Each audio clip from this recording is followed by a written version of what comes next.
movies running all evening. We have Ghostface. Hello, sinners. It is I, Father Evil, and I invite you to Destination Station on YouTube.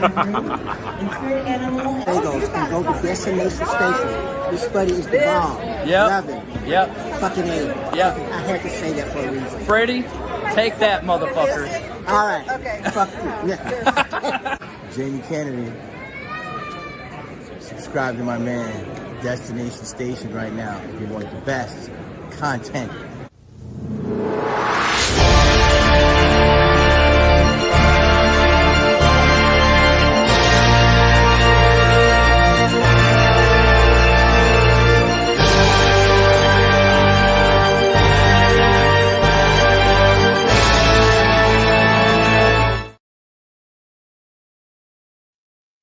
Oh yeah, welcome to Destination Station.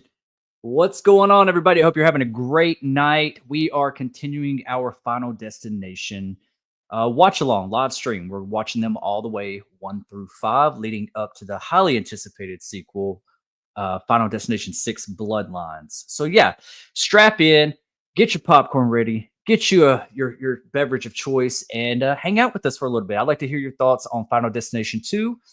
I hear that this is a lot of people's favorite entry. I have not seen this movie in so long. We did watch Final Destination 1 last night, so if you haven't checked that out, go ahead and check that out. We did put that up yesterday, and tomorrow night we will be watching Final Destination 3. So strap in, hang out for a little bit. I'd like to hear your thoughts on these films because these are really a great guilty pleasure of mine, and I'm not watching it alone. I know I have you in the chat, but I also got a friend that's going to be hanging out with me tonight. He's no one new to the channel. He's a good friend of mine. He's been on my channel several times, and you should definitely subscribe to this guy because this guy has got some really amazing content. So check out my good friend Marcus. I shot him 6 times. What's up, buddy? What's up, bro? You know, part 2 of our Final Destination lead into Bloodlines, and I'm ready to rock and roll. You know what I mean? I'm interested to see, because I haven't seen this movie in a long time too, but it's kind of like photographic memory. So like, I'm really interested to see how you feel about this second entry at the end of, you know, the movie, because like you said, it's a lot of people's favorite entry in the franchise, but I beg to differ. I'll just say that. I do too. I think it has some really good unique kills. I think the opening it catches you right along. Like I mean, it's one of those openings you're just like, oh, this is the first time you really realize, okay, they went really crazy with the opening. So I think the opening of this one really sets the tone for the rest of the franchise and just where it's going. Because after seeing the first one, I don't think that a lot of people, including myself, I was like, what else can they do? What are we going? And they kind of do the same thing over and over again. Yeah. But they just go with like a bigger budget. But does bigger budget always mean a better movie? I don't think so. But I might change my mind after tonight's viewing. I don't know. So I'd like to hear your thoughts on it. I'd like to discuss this, and I'd like to hear people in the chat as well. So we did have a few people last night. Looks like we got about 5 people in the chat now. So hopefully we have a good turnout. And man, what do you got going on coming up, Marcus? As I mentioned last night, and I just mentioned to you backstage, it's going to be a long night for me because I'm really like staying up. I just watched the Hurry Up Tomorrow trailer too. I'm excited for it. It's supposed to be Misery 2.0 mixed with a little bit of Shining, mixed with a little bit of other things too. So I'm really excited for that. I'm going to be putting out some content for that. I have some Scream content coming out. I have a very interesting theory that I shared with you the other night about how they could possibly write the Carpenter sisters out of that movie. And also, I'm going to be catching up with some Friday the 13th TV series content because I still have yet to talk about Linda Carter-Leading's casting as Pamela Voorhees, and I have some interesting thoughts about that. So, hey, man, we talked about it backstage yesterday. This content's about to get pouring out. You know what I mean? We finally, you know, with certain little things like StreamYard and stuff like that, we have a little bit more flexibility now. You know what I mean? To pump out this content. So, like, I'm excited, man. I'm ready to get back on the road with this. Yeah, man. Me too, man. So we're back in full swing. We're going to be putting out content regularly. super chats do go to the front line. They're not necessary. I just try to give everyone their shine. I try to go down the list, but it does help our channels out, to be honest, if you do want to support the channel, because these streaming services, the editing software, everything that the blood, sweat, and tears that we put into, and editing is like very time consuming. You know that. And it helps out, and it does. It gives us a little bit of a boost, like, oh, people want to watch our things. So right. It's not necessary, but it does help, and we appreciate every single one of you. So I just want to talk about movies with us people on the internet, and I feel like we got it here. So yeah, man. So you've only seen, I know we said it last night, but I got to say it again tonight in case we got new viewers or whatever, but you've only seen the first 3 entries of Final Destination, correct? Yes, sir. Okay, so you haven't seen the 4th one and you haven't seen the 5th one. I've only seen one once.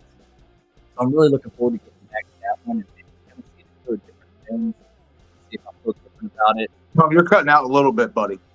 Can you hear me? Yeah, now I can. You were cutting out just there for a second. Okay, all right. But I'm looking forward to getting to those later sequels because I've only seen them like one time. And I just want to see how I feel about it, like looking at it from a different, like I really love the idea, the concept. It sets itself apart from all the other slashers. It's not a slasher, but it has that DNA of a slasher movie without having a slasher. You know what I mean? To pull that off is very creative. So I'm hoping Final Destination Bloodlines is going to be a banger for sure, man. But I'm hoping it is too, even though I haven't seen the last 2 movies in 4 and 5, and obviously we are going to catch up with those as we take this journey back in this franchise and stuff. I really hope so too. I'm just concerned, like, what can you do at this point? You know, like, what can you do that's fresh? What can you, or not just what can you do that's fresh, but what can you do that's going to keep the audience coming back if you're going to keep making more? You know what I mean? And I just really hope that they do a really good story in regards to how the first one played out. Yeah, and that's, I'm hoping that it's going to be really good. It seems like that they're switching up just a little bit, but like I said last night, man, I hope there's more layers than what we just see in the trailer. I hope there's a little bit more to it, a little bit more connection, a little bit more lore that you can build upon it. You know, I don't want it to be just like, oh, that's the different thing. What we saw in the trailer, that's all that we're getting different. Yeah, is that it's a whole entire family instead of a just one particular person, right? And then on top of it, you know, originally the idea of Final Destination 6, and we won't stay on that too much because I am going to get to the chat, so don't worry. I am looking, like, I wanted to see that original idea. It was supposed to be firefighters and like EMT and police workers like running into like the original idea was like they were running into a building or something that was on fire and they were getting killed. And that was going to be the characters that we were going to follow, was like a group of like first responders. And I thought that would have been a great idea. I think that would have been a great idea too. You know what I mean? Because it's something a lot of people, especially sentimentally wise, can connect on. You know what I mean? These are people who literally, you know, risk their lives to help others. You know what I mean? So now, somehow, some way, death has found its way to them. Man, I think that would have been a pretty interesting concept to go with. I don't understand why they didn't stick with that. Yeah. And then whenever I saw it come out, I was like, oh, well, yeah, it looks like, honestly, I didn't think we were ever going to get it because they kept like postponing it and pushing it back. And then finally now we got it. So that's just like what I Know What You Did Last Summer. Because remember, they were supposed to drop a new I Know What You Did Last Summer. What was it? Mike Flanagan or somebody like that was supposed to do it or whatever back in like the early 2010s, something like that. And then it got canned, you know? So, I mean, like we said yesterday, man, it's just a blessing, you know, that somehow, some way, history is eerily repeating itself, and we're getting all these 90s slashers and early 2000s movies, horror movies that we fell in love with, and they're getting updated for modern times. It's a fantastic time to be alive. Yeah, it is. Yeah, it is. I'm really excited that we're getting Urban Legend back. That's got me really excited, man. Yeah.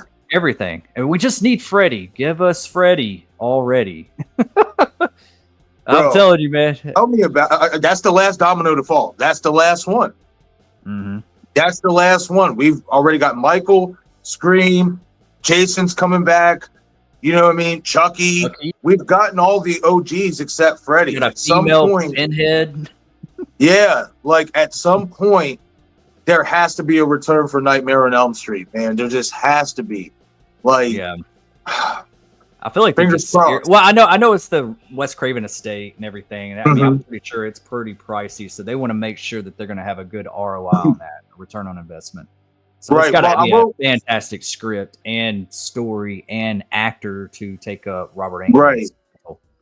So, well, I will say this, and I'll give this plug real quick. At least great people like Cecil over, at the horror show channel or whatnot. He, did that Dylan's New Nightmare. yes. At least there is some creators and stuff out there keeping the Nightmare on Elm Street franchise alive. And that's the beautiful thing about these fan films is that whenever our favorite franchises aren't playing in the movie theaters, they're taking a little break, a little hiatus, the killers are taking a dirt nap, if you will, and stuff.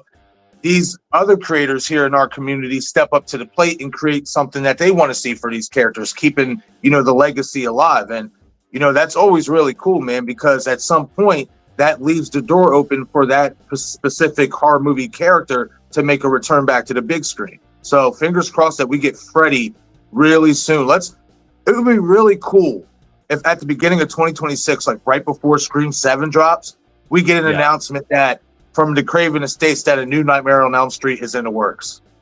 Yeah. I mean, honestly, I wouldn't even be mad about a TV show, doing a little bit of backstory, having a younger Freddy, and kind of cast somebody, even something like that. Like we just need it back, and we need basically it to be taking a trip back to when he first started as the Springwood slasher.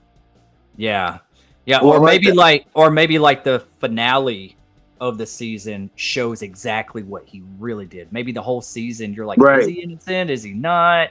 And then at the very last, you see exactly what he did and that he is evil. And I think that'd be and then going into season 2, he dons the Freddy persona. Right. I think that'd be super awesome. But I do want Robert Englund to be involved some way, somehow.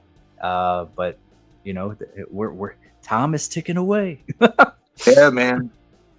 But yeah, I mean, look at Tony Todd, man. That just goes to show you, man. You never know when your time's up, and it could be you come down with an illness tomorrow, and boom, you'd be gone in 30 days. 2 days. I was actually saying the same thing about Tobin Bell earlier. With Saw 11, we're not knowing what's really going on, and stuff. Tobin Bell's like 84 years old now, man. So clock's ticking. If you're going to do this last Saw movie with him in it and tie things together from the last movie, and now would be the time to do it. You better do it. But let's get to the chat, and then we're going to get started. We're not going to keep this going too long because we are on kind of like a strict schedule tonight. At least absolutely. We got Val in the house. Always good to see you. Good evening, gentlemen. Good evening to you too, Val. Good to see you. I'm What's glad up, you're hanging Val? out with us again tonight. She's always awesome. Always awesome. Thank you for being a moderator tonight too. I really #digital bouncer. You're always somebody I can count on. Love you, Val. Got Dom in the house. Hey, can I hop on with you guys? If this version will let me, I don't mind. How do you feel? You cool with Dom jumping on? Yeah, bro. That rhymes. Dom jumping on. All right. Let me see what I can do, Dom. Be looking out in your Instagram, and I'll send you an invite. I'll send you a copy. Oh, you're sending it to him? I'll send you a copy. Oh, I'll send you a copy. Bam, bitch went down. Hell yeah. Dom, da-dum, dom, dom. Where are you, Dom? All right, give us a minute, everybody. you want to hop on, Dom? I hope you got Final Destination 2 ready to go because we're ready to play. Yes, sir. Here's your invite. Check your IG, Dom, and hop on in. King Matthew the Third says, I just finished Final Destination 1 today because my mom bought me the entire set today to prepare for 6. Hell yeah. Was this your first time watch, King? Let me know. I'm really curious about that. That's cool. Like you got like the box set. That's awesome. Yeah, I'd like to know, is this your first time watching it? Did he say last night that last night was his first time? Somebody said last night was their first time watching. Yeah, I forget who it was. Yeah, somebody did, for sure.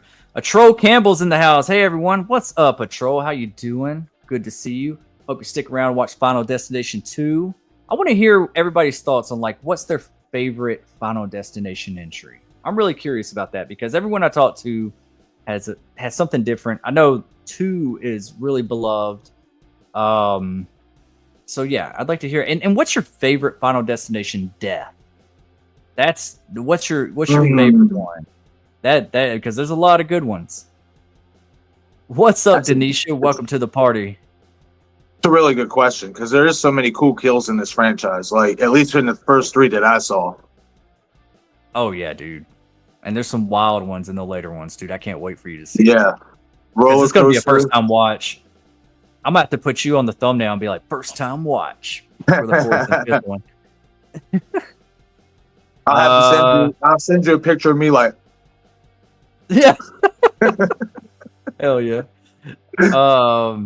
Let's see here.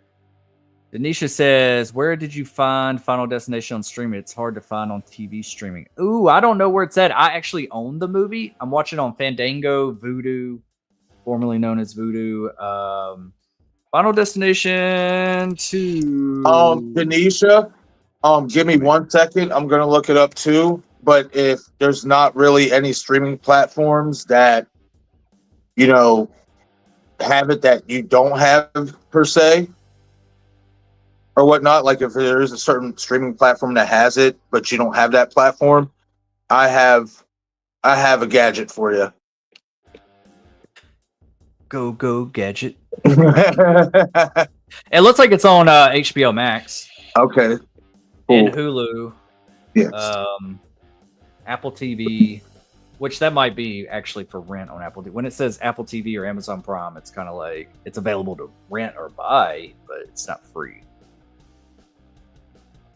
Hey, that's what's up. I don't know if you noticed it, but I put Destin. Oh, wow, Jesus Christ! But I meant to put Final Destination streaming, but I put Destination Station streaming, and I'm just like, oh. I'm like, oh, I see the stream popping up on Google. Like, that's cool. Oh, it's coming up on Google. Oh, I got you. Final Destination Station. I'm gonna change my my channel name. Oh, look who it is! Long time no see, Dom. What is buddy? up? Yo, what's up, Dom, man?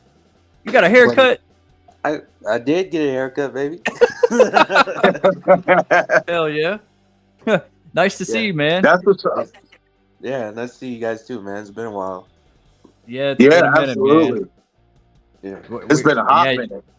Dom used to hang out with us on some of those watch alongs, like the long string ones, like the the screamathons and sawathons. Yep.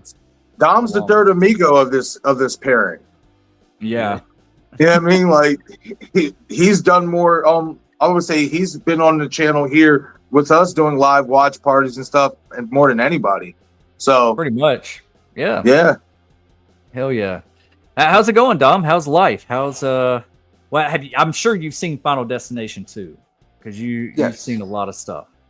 So. I've seen all of them.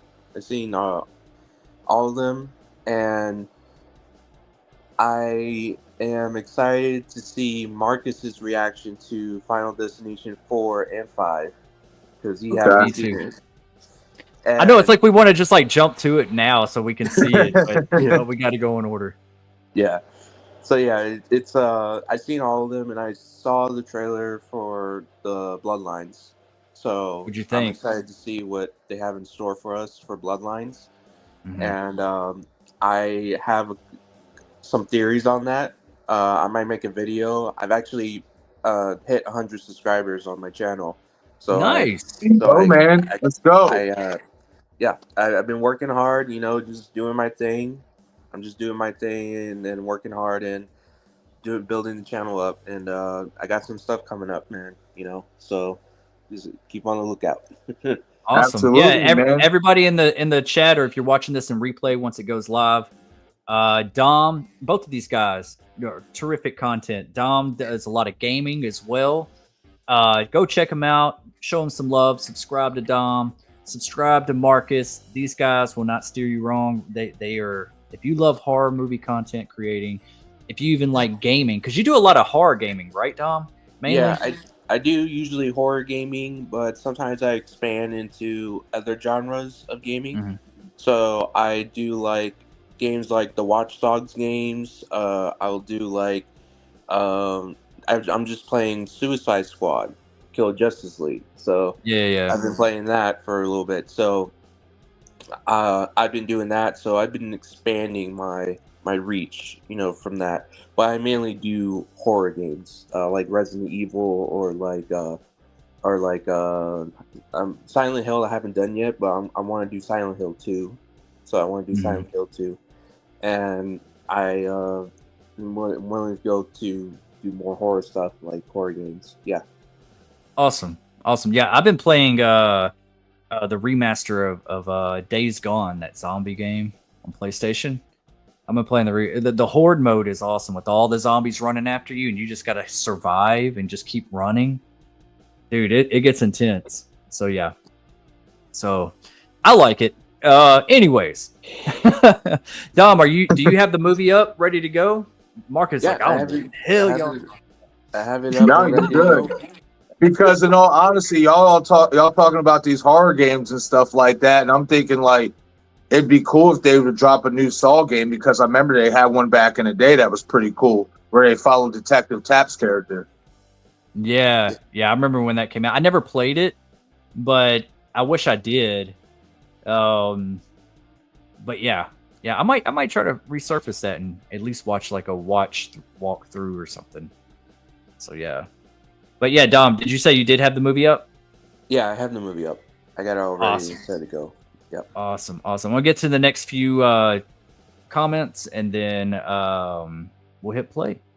We got Denisha says, Destin and Marcus, I look forward to premonitions of Final Destination. Hell yeah. Yeah. That's another one. Like which one? That's another thing I'd like to hear from the chat is like, what's your favorite premonition? Because take away all the like regular death scenes, but like your favorite opening premonition scene. So that's a good question too. Like I said, there's so many, man. Like, well, like there's obviously like the ones that I've seen, but I'm interested to see what 4 and 5 have. But man, like just even in the first 3 alone, like those are tough to choose. You know what I mean? Like it's really tough to choose between those 3 opening scenes. Like me personally, out of the first 3 that I watched, my favorite one is the roller coaster, because I have a genuine fear of roller coasters. I'm not doing it. You know what I mean? I love roller coasters, dude. I love them. Bro. I can't, like, I just always know. I get my daughter, she's 16. I get her on a roller coaster and I'm like, remember Final Destination? Right. No, before it drops. Before it drops. Come on, we'll be on the bat. I got a Six Flags right down the street from me, and we'll go ride Batman and do all this stuff, and we'll get on these roller coasters and she's just like, oh my god, and I'm just like, remember Final Destination? I was like, right before we drop, she gets so mad, man. I love it, man. I remember the one time being a kid and we went to Hershey Park. Or what the hell is Hershey Park? It's the Hershey's candy. It's like literally. Look, I live in PA, so that Hershey, PA is like literally a 45-minute drive. Oh, okay. I never knew it was a thing. Yeah, like the Hershey's chocolate, all that stuff, like, you know, candy and all that stuff, but it like has its own like literal attraction, like a amusement park. Yeah. And we went on the Big Bear. That's what they call it, the Big Bear. Yeah. I remember just being a kid screaming my head off. I don't want to die. I'm too young to die. Like, yo, never again, bro. Like, no, can't do it. Yeah. Cannot do it. It just, nope, not for me. Yeah, I hear that, man. Water coaster, the water coasters, cool. No problem. There's no flippy dippy shit with that. No you know what I flippy mean? dippy. Like, you know what I mean? It's just a straight line. You know what I mean? Basically, it's like getting hit by a wave in the ocean. That's it. You know what I mean? Yeah. All that extra contorting, no. Man, it makes you feel alive, man. There's no other feeling that And makes then, you feel alive. if one of them things malfunction, you'll be dead real quick. Like, nope. You're right. But I don't know. I now when it comes to like smaller carnivals that are just coming through town, Oh, I'm like, yeah. I won't get on that stuff. I'm just like, nope, not doing that one. No, because even at some of them carnivals, bro, they're damn near roller coasters be more dangerous than the real amusement parks. Yeah, because they don't have like proper maintenance and everything. They're just kind of like pop-up amusement parks. Right. So I remember one time, I don't know if you know, like the swings, like you just sit in a swing and it spins you, and it's like a bunch, and you're just got like 2 chains, and you're barely feeling strapped in at all. You just feel like you're in a swing on the park, and you're just, nothing's really securing you. You're just sitting there. I know what you're talking about. Yes. The one at Six Flags goes so high up in the air, and I went on it with my son, and it was like windy and cloudy that day, and we were so high up, and it was just swaying, almost like twisting. Oh, bro. And I was like, all it's gonna take is for and these metal chains they don't seem that thick. They're not.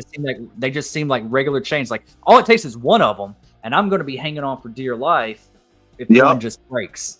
And I was like, I'm not getting on that thing.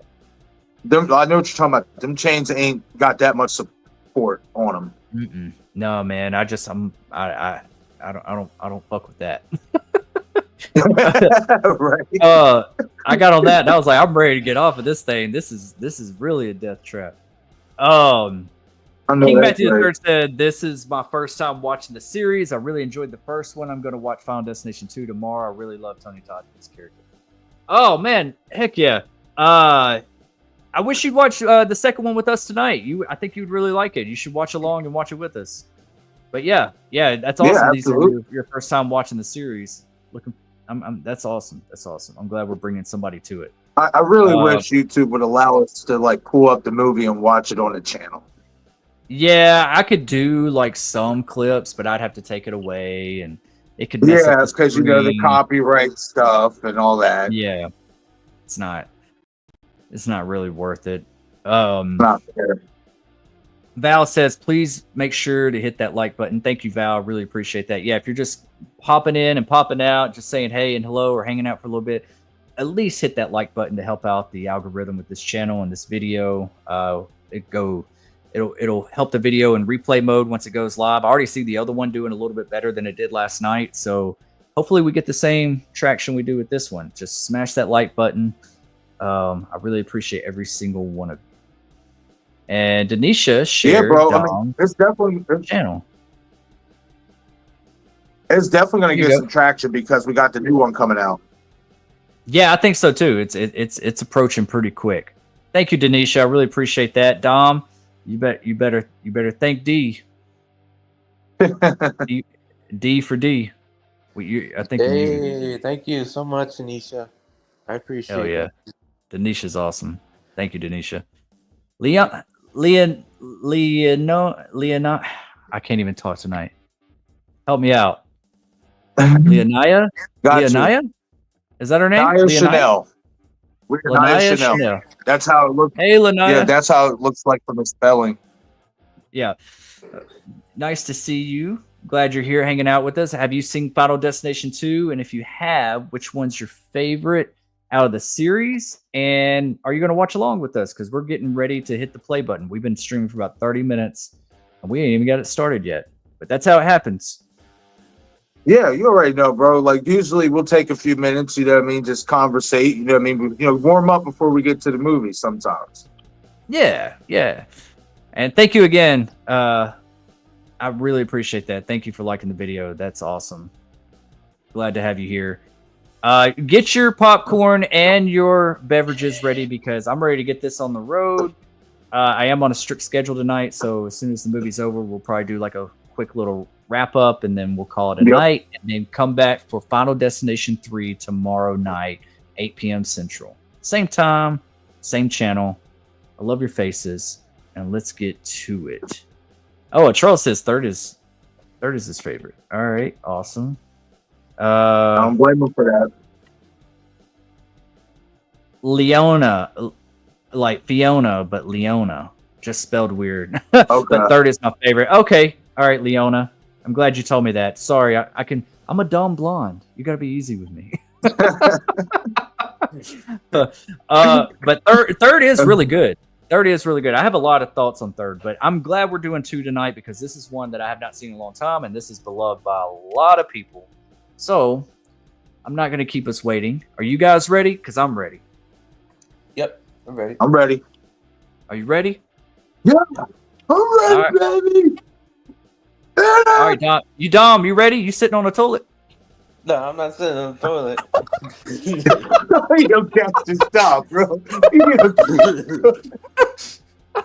Man, don't be on the stream taking the shit, man. Oh, I'm on my bed. Yo, you can stop the cam, man. Mommy Friday, man. That Mommy and Friday. Smokey don't get taking a shit. I'm just messing with you. I thought I'd lighten the mood for a minute. All right. Yeah. So we're gonna do a countdown. Yeah. All right. Leona says we are ready. Awesome. Okay, so we're gonna count down from 5, and we'll all hit play together. And here we go. 5, 4, 3, 2 Mississippi, 1 Mississippi. Play.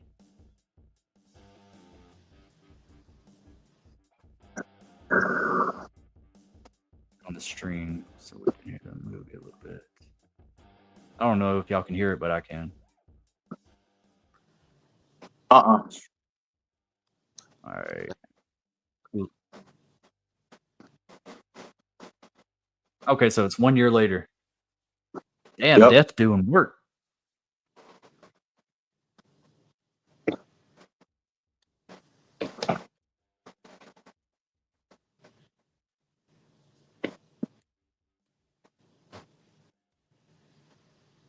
I remember going to theaters seeing this movie. Yep, me too.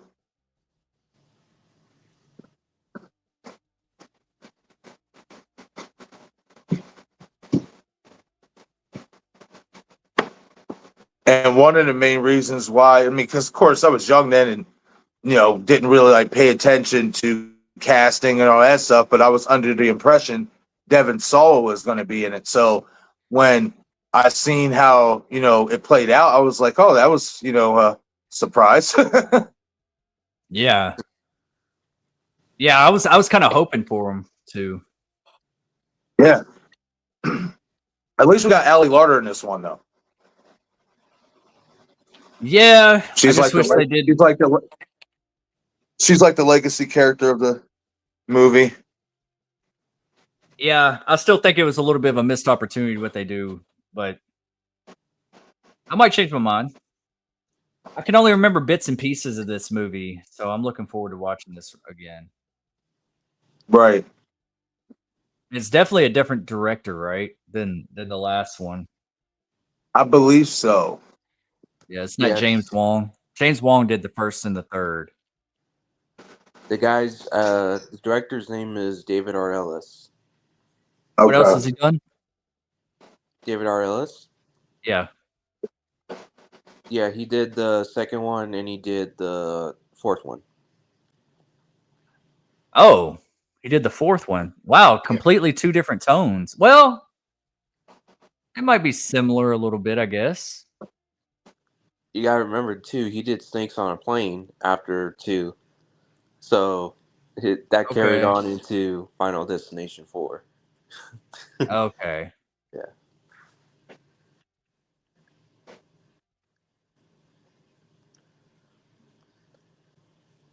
Tired of these motherfucking snakes on this motherfucking plane.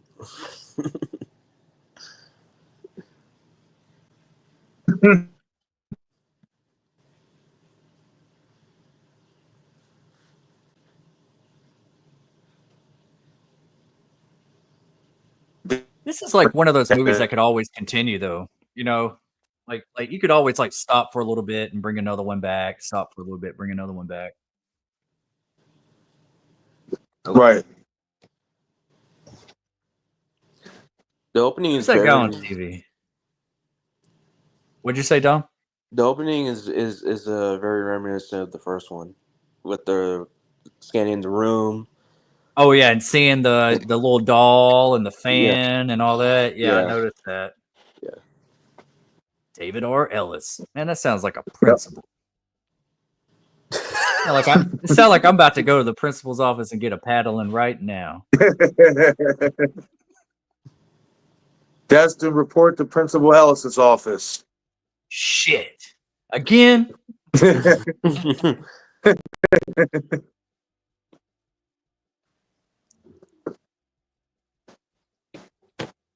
And your punishment is to watch Final Destination 4. I'm actually looking forward to it. Yeah. Like just I know they went like full into the 3D and goofiness, but it's the one I can barely. I just know it was a race car track, and I just the rest of the movie I don't really remember anything from it. It's actually one of my favorites. Really? Yeah, a lot of people don't like it, but I like it. It's a lot of fun. The first is still my favorite. I think it's got the best characters. Yeah.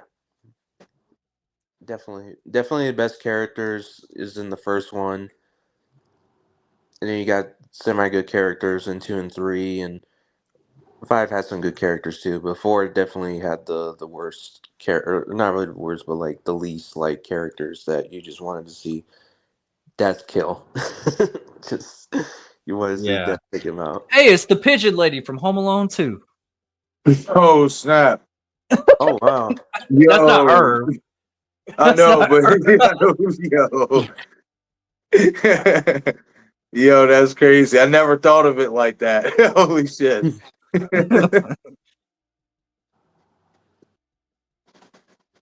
Jason Dyer's in the house. I shot him 6 times. It's the man. Love your content. Hell yeah, man. Hey, what's up, Jason? Good to see you, buddy. It's been a little bit, and thank you for the compliment, man. I appreciate it. We're watching I Final hope you're Destination having a 2, great Jason, if you wanna night. watch Hopefully, along. you're watching the movie with us.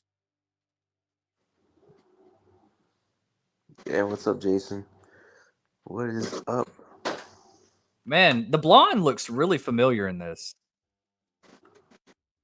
The blonde chick? Yeah. Okay. Always. So, let's say so real quick, like Destin, how we said something about like the black like figure that was in the first movie that would kind of be like a signal of death, arriving and stuff. What they're doing in this one is leaving little like trails, like the oil back in the parents' parking lot when they leave. And just like right now, when she's flicking through the radio station and it says highway and it's playing Highway to Hell. So that's what I think the slight little differences are between what they did with this one in regards to death being present and making its arrival compared to the first one. Yeah. That's going to be a staple throughout the movies is death's presence through different...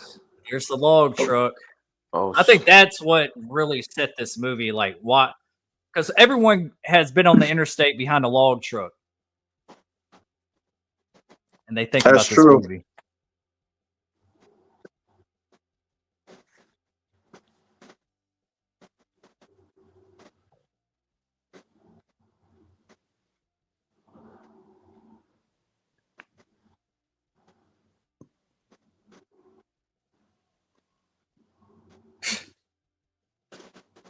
It's like she was smoking too. Mm-hmm.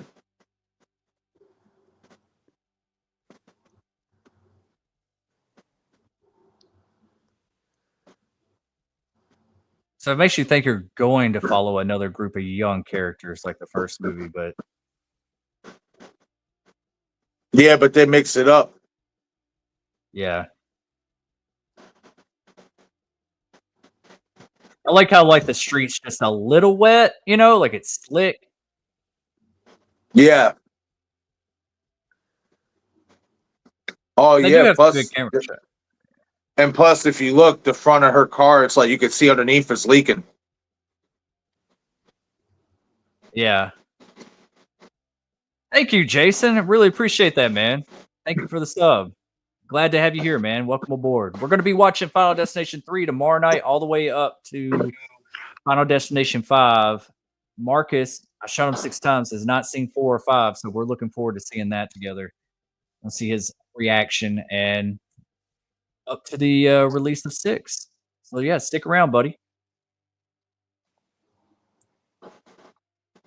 Now, this guy. Yeah. With the or you talking about with the dice in his car? Yeah, the cokehead dude. Like he was in, dude. Yeah. I always remember this movie came out, and then he was in that horrible movie House of the Dead, that video game adaptation of like the zombie video Yes, game. he was. He was, Yeah. man. And I remember like his acting in that movie. The whole movie was awful, but his acting in that movie was like. Yeah, the only good part about that movie was Ellie Cornell. Yeah, yeah, dude. They had some good shots, man. It just felt like Power Rangers, like the zombie version of Power Rangers. I can agree with that. It was really cheesy. They didn't capitalize on what they could have done with that. No, they did not.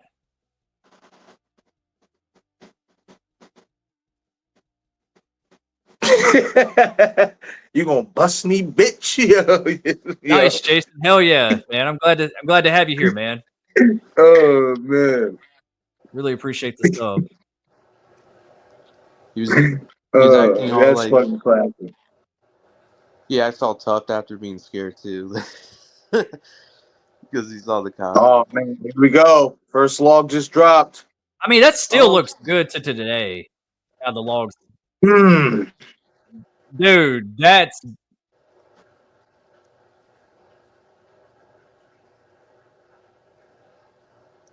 I like how the guy on the bike is sliding. Oh. Oh. The bike to the chest, bro. And I feel like Bruce Willis is going to show up and just save the day. Damn.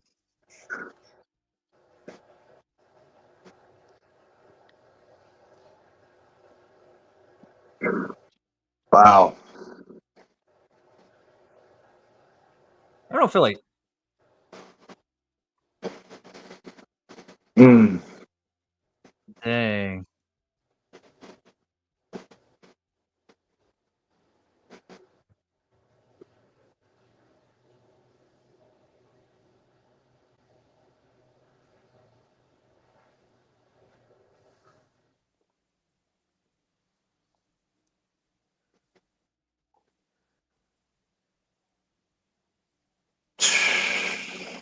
Dang.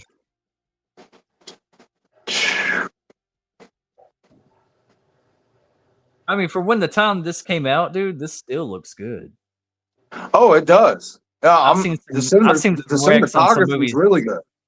Yeah, I've seen wrecks in other movies that just to today that doesn't look this good. Dude, I remember that freaking me out. Him burning in the car like that. Right. And one thing about that, when you see him burning, what I like about it is it doesn't look like all CGI and shit. You know what I mean? It looks like real, like authentic, like practical in a way. That is a really good opening. Oh, absolutely.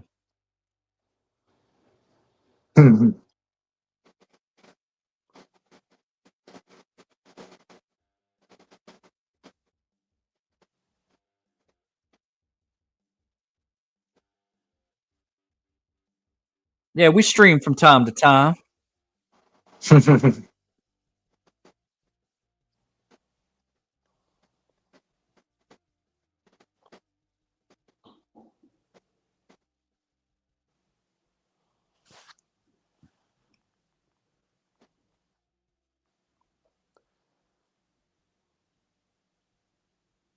Wait a minute.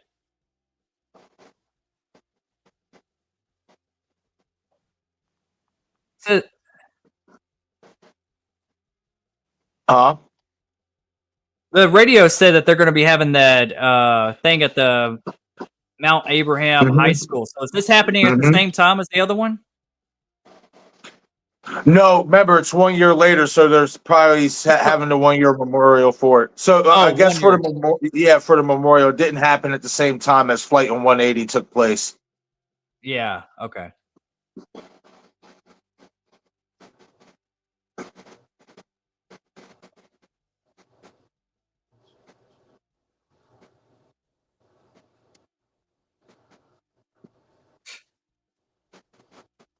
This guy was one of the coolest cops in cinema. He was just kind of chill. He's like, I don't give a shit. State troopers are assholes too, man. They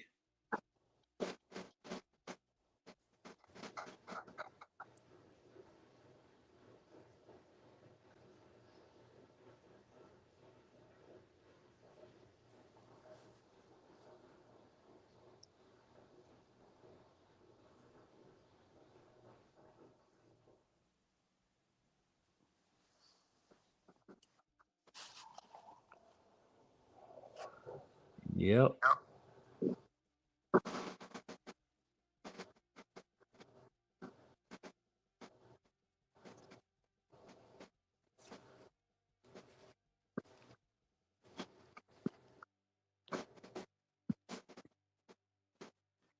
That one girl looks kind of like favors Christina Ricci a little bit. Yeah, she does. She Old actually school. played in that Josh Hartnett movie from last year, M. Night Shyamalan's Trap. She was in that? Yeah, she played his wife. Oh. Yeah, she had blonde hair though, like her hair is more blonde and stuff.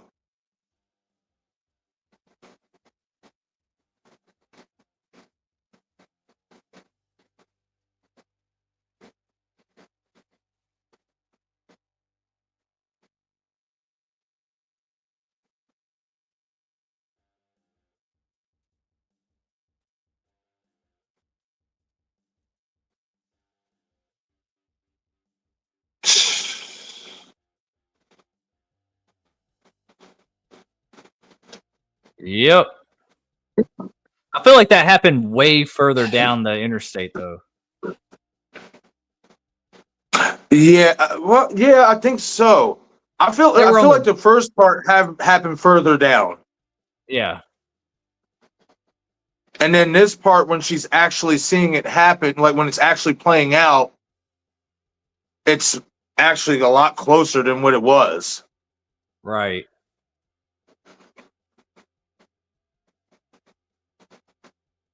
Yeah, see that was kind of a shocker that it actually killed the people in the car like that. Like I was like, Right. dang.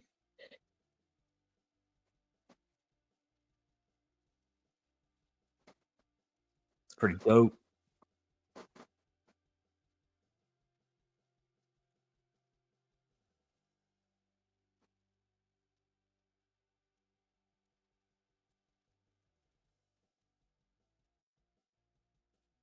What is the cop played on before? I've seen him before.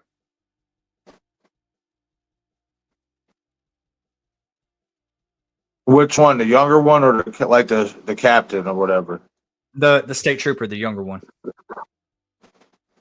Yeah, I forget what else. I think he's played him like more sitcoms after this, but I haven't seen him in any like movies really after this one.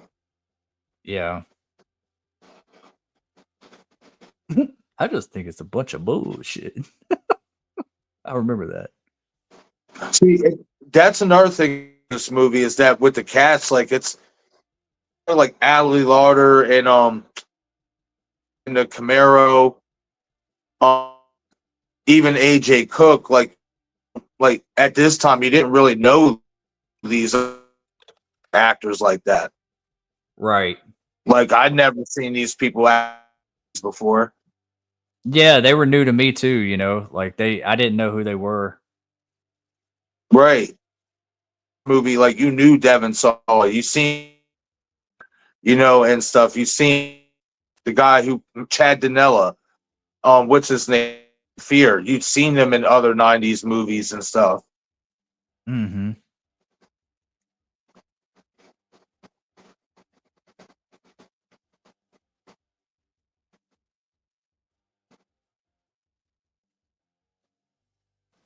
Actually, fun fact that the guy who said that's a bunch of bullshit is Yeah. actually the guy who plays Kratos in the God of War games. He voices Kratos along with Michael What? Duncan Clark. Yeah, In the newer God of War games? not the newer ones, but like in like God of War 3 or something like that. Oh, okay. Yeah, so he voiced him like a couple of times, and then Clark Duncan voiced him as well. Because the guy I saw that won that award for God of War, I was like, he bulked up, he got big, Yep. but that's not him though, right? It's a different person. No, that's not him. Yeah. Yeah.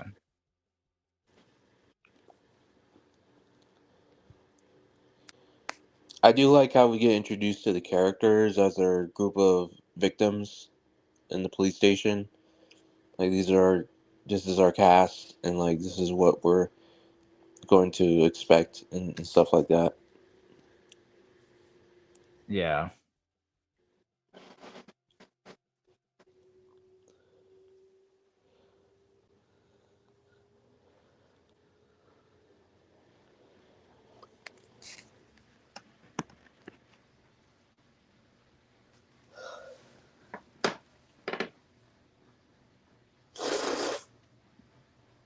You ain't going on no more trips.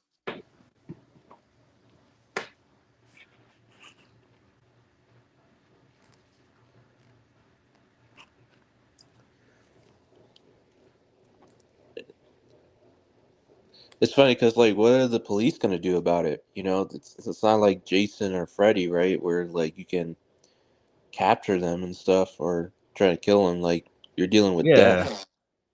Death Yeah, you're is just it's just kind of like, look, yeah. you were lucky.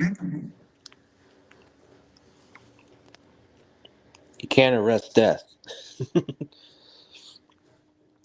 I can. I'm kidding. Obviously. Yeah.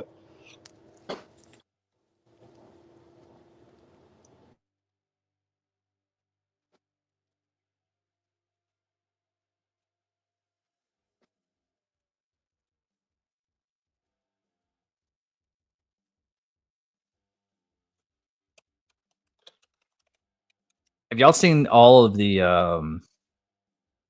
Wrong Turns? Have not seen all of them. Man, I can't remember where I stopped at. I think it was Wrong Turn 4, maybe, and I don't even remember that. I remember the first two pretty well, but then the other one's kind of like, I didn't even watch the newer one that Alan B. McElroy made. I gotta get caught up with that one because I heard it was a little bit different.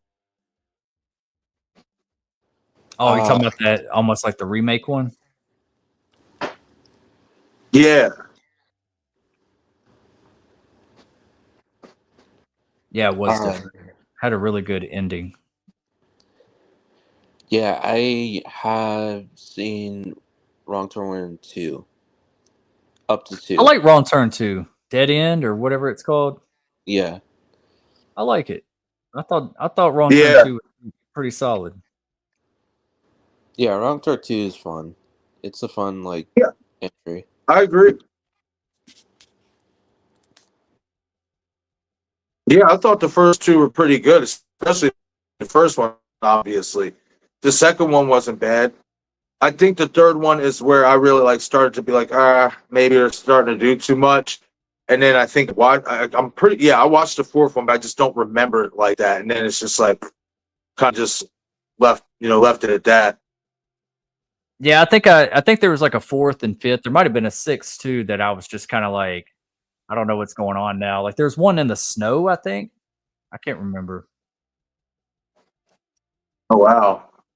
Yeah, they kind of turned into like how Children of the Corn turned into. It just kept making so many versions of it and stuff, and Yeah, then it's just like Because a Wrong Turn 5 Bloodlines as well. Man, we got Pet Cemetery Bloodlines, that Bloodlines, now Final Destination Bloodlines. I mean, man, there's a bunch of Bloodlines Hellraiser out Bloodline. There's a Hellraiser Bloodlines. here. Yeah, that's right. That's why I hope it's okay. I hope this next one's okay. You know, with that title, you never know.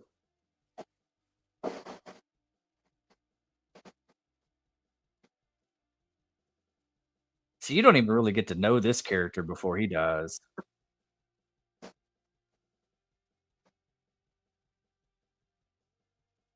Oh, a troll say, yeah, it's a snow one. It's sorry. Oh, okay. I was kind of curious about that one just because it's like in the snow and stuff. But yeah, I take your word for it. I own all of them. I got like a whole box set of it. I just haven't Sorry. watched them all. I think I've only watched like the first 3 in that remake.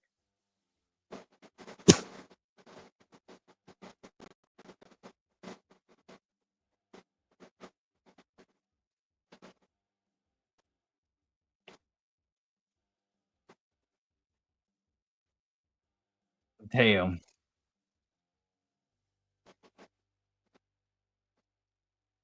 Why would he throw a shirt on the box? This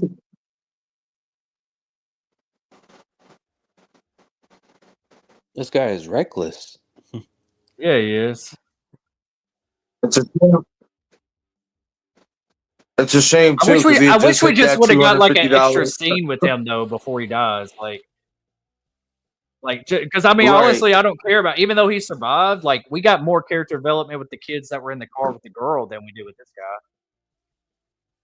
Yeah, it's a shame too because he just hit that $250,000 jackpot. Mm-hmm.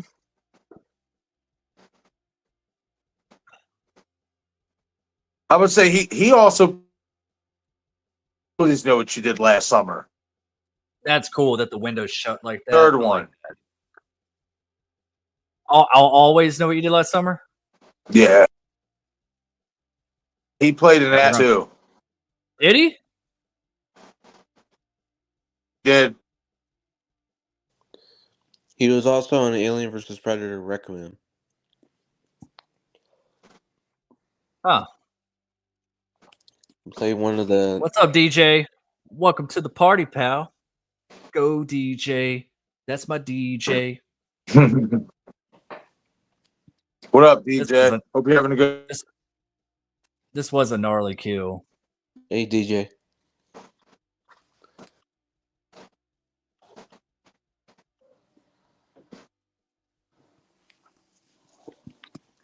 Shit, I'm lucky. Oh.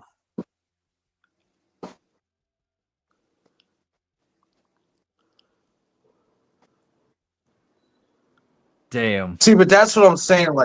Like in specific, you could tell it was like more CGI. Wasn't as clean as the first kills were. Yeah, like whenever Stifler gets his head cut off, like that was a lot more effective than that. Yes, absolutely. But still, pretty, getting your fucking crushed by basically the. Yeah.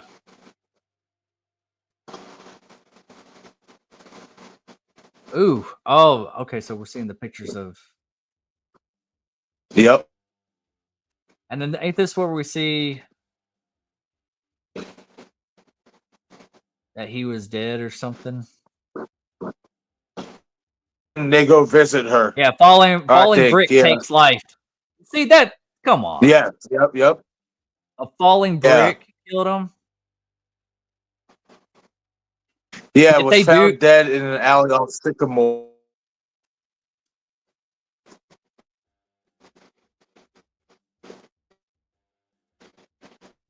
That would be cool if that'd be cool if we kind of see the brick that almost kills him or something, but it doesn't.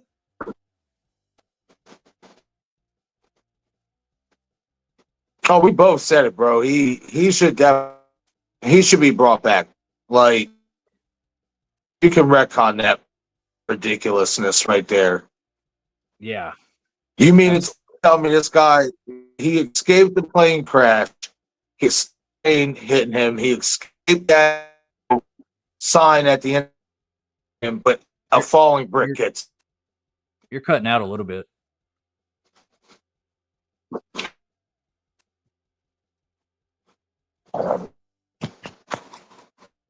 How about now? Oh, you're good. I hear you. Oh, okay. I wasn't talking about me or Dom. No, you. I don't know if I'm sounding okay, but it was cutting out on my side. You're kind of freezing up a little bit. You freeze up a little bit. I'm about to say something happened with it's happening with the Wi-Fi. Bro. I don't know what's going on. It's kind of being. We'll make it work. Chat, let us know. Are we both freezing up, or how's the audio and video? Dom, you still there? I know you muted. Just want to make sure you're I'm there. still here. I'm still here. I'm watching it. Wait, what's he reading? Stephen King something?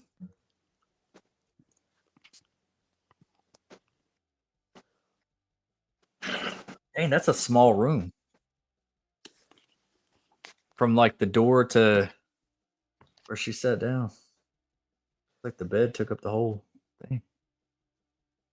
He looks that young kid looks familiar too.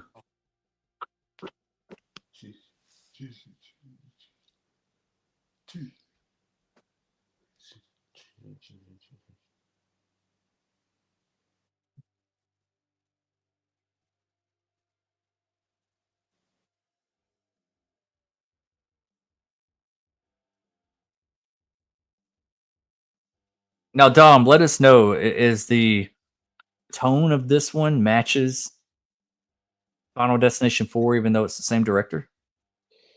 So far, it matches. It's like a mixed match of like the first one and number 3. Hmm. Oh, that was kind of cool. That was kind of like a death thing with the hands like that. Mm-hmm. I still like the shadow thing more, but Yeah, me too. I'm right there.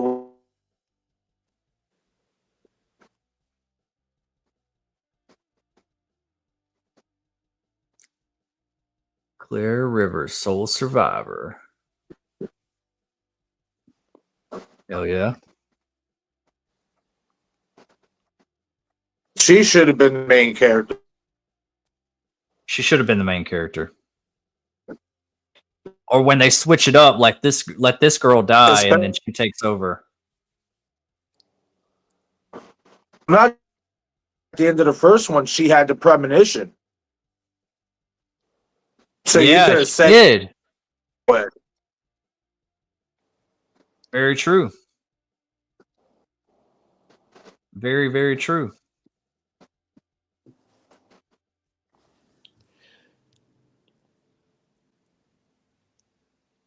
Yeah, that would have been a good idea to have her as the main character. Yeah.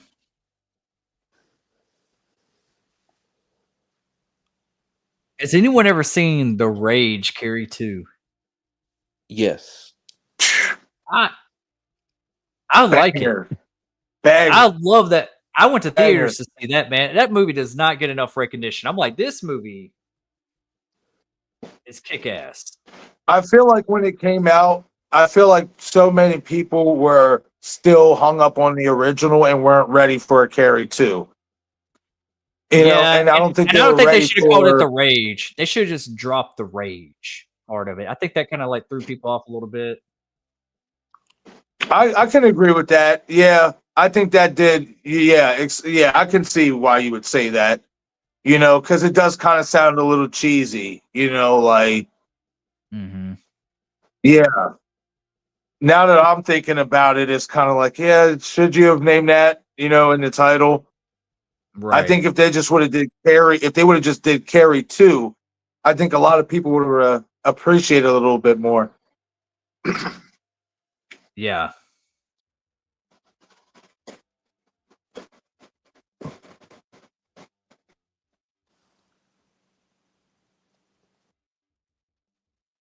but it was still a banger. I enjoyed it. I thought it was a really good modern, updated, version of what the original was, and it fit for what the time was. It was more hip, it was a lot more hip because back in the day when the original Carrie came out, that fit for the time that it was in, being in the 70s.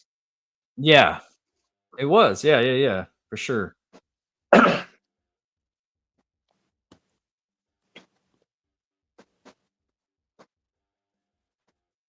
Yeah, Carrie 2 has some brutal kills in that. It really does, man. And honestly, man, like even like the people that are assholes in that movie, I felt like they played really good high school characters. Like they I feel like when it comes to like high school characters, like they were closer to the depiction of what real high school was. Hmm. A little bit. I can agree. Jerry Wilson's in the house. Hey, Des. What's up, Jerry? Welcome to the party. Watching Final Destination 2. If you need a timestamp, let me know. We're about 34 minutes into it. Hey, Jerry. Also says, hey, Dom. Hey, I shot him 6 times. Good to have you here, buddy. What's up, Jerry? Hope you're having a great night. What's up, Jerry? How you doing? What's your favorite Final Destination movie, and what's your favorite kill and premonition opening? I know that's like 3 questions in one, but tell me something.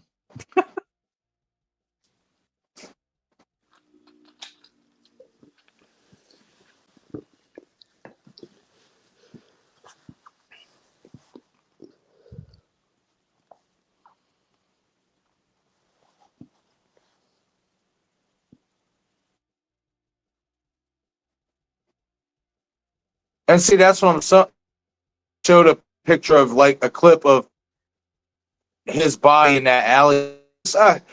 It just doesn't do it justice, man. Like they should have had him in this movie, and if anything, they should have had her be the lead in Allie Lauder.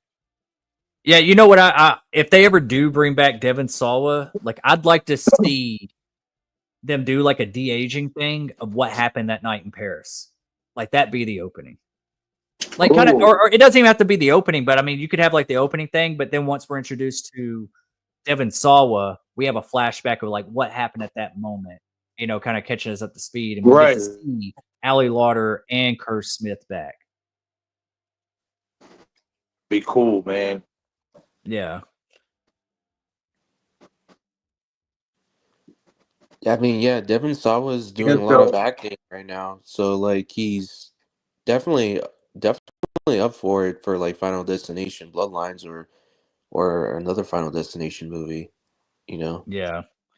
Oh yeah, he would definitely. I think he would definitely do it. I think around the time this was coming out, I think he kind of like started thinking that he was too big or something to do it. Like he wanted to do other things, and that kind of shot him in the foot. But now he's coming back. He's kind of like, all right.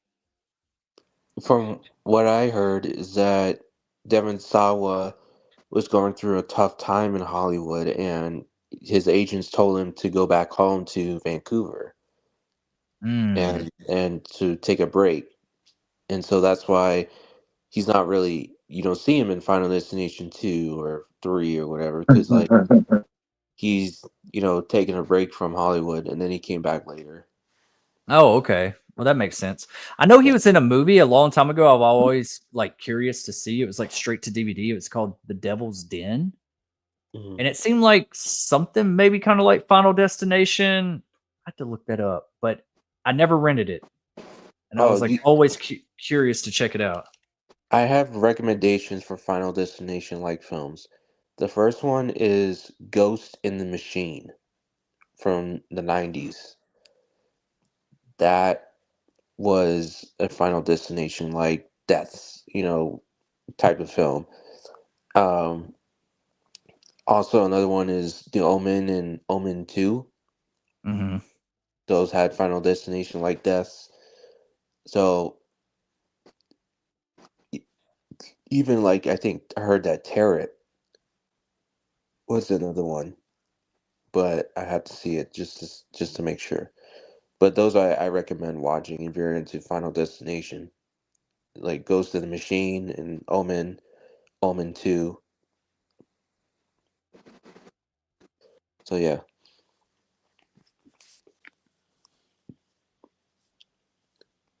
Dude, I kind of want to go back and try to find this movie called Devil's Den. It's got Devin Sawa, Ken Foray, the guy that was Nice. and Kelly Hugh. Joe Grizzly. Joe Grizzly, yeah. It's them three dealing with demons in like a gentleman's club. Oh wow. Yeah, look it up, man. That sounds like a first time watch. Yeah, dude. I remember, I don't know how this just came across my mind, man. I was like, man, because I used to spend a lot of time in Blockbuster, bro. Just browsing. Like, I didn't want to go home. Like, I just kept looking and reading the back of stuff. And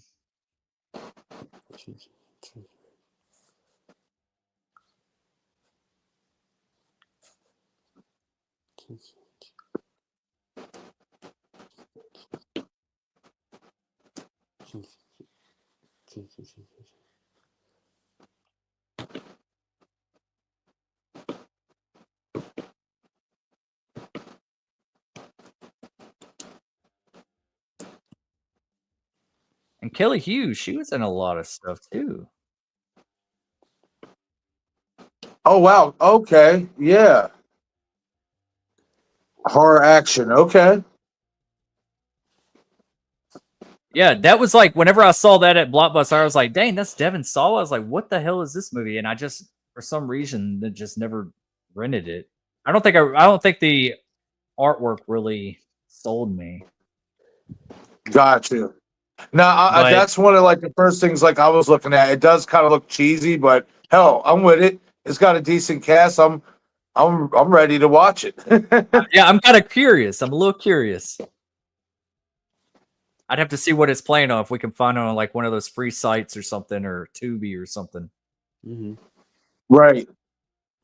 A troll says Blockbuster used to be the spot. They had everything. Yeah. So here's my idea. Like, oh, at the dentist, man, hell no. Yeah. And the damn pigeons like hitting the window. My idea of bringing like theaters like really back, for one, quit letting celebrities be so political in the open. I think that would help. But two, I think secondly, combine physical media, like a not Blockbuster, but like a section in the theater, like in the lobby area of like physical media where you could have the best of both worlds. Like if you wanted to buy, but also have like a cafe, like bar area, which they already kind of do have a bar in some places, but like have like a bar that's like, but it's like a nightly thing. Like you can have like movie trivia nights, and like you have like a little bit of all that in one place. Like I think they need to do something like that. That's not a bad idea at all. I miss. You get out of the movie. So you get out of the movie, then you go browse and see what movie you want to buy over in the store section. They got like a retail section. Heck yeah! And what's good about Blockbusters, their candy section and popcorn and all that. It was like it was in the movie theaters. You had a variety. Yeah, and they could do stuff like, oh, whatever movie's playing at that time. Oh, you like that movie? Well, go check out our section over here. There's movies just like that, and you know they could like advertise like that. And you'd be like, oh, okay, I'm in. I think that's a really good idea. Man, I'd like to own my own movie theater, man. That'd be awesome. That would be. I'd never go home. I'd live at the theater. I'm about to say you might have to park a room in the movie theater. Like I will, man. You know, build a whole apartment in there. Yep.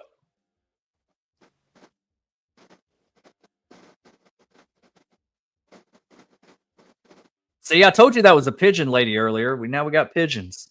Yeah, right. There ain't no way I'd let that damn fish in my mouth like that. You gonna give me a discount? Y'all just had a fish fall in my mouth. Yeah, right. Oh, this kind of messed me up when I first saw it. This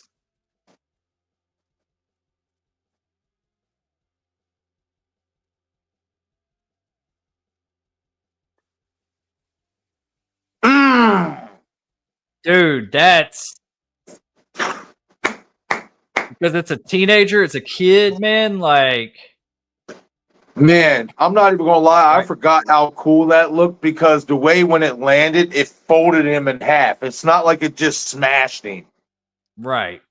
And it's Wow. and dude, like, there's something about seeing your kid get killed in front of you. Like, Yeah, man, bro. That's rough. yeah. I always think about that scene. You ever watch Ozark on Netflix? No, that's one thing everybody talks about that. I've never gave it a chance.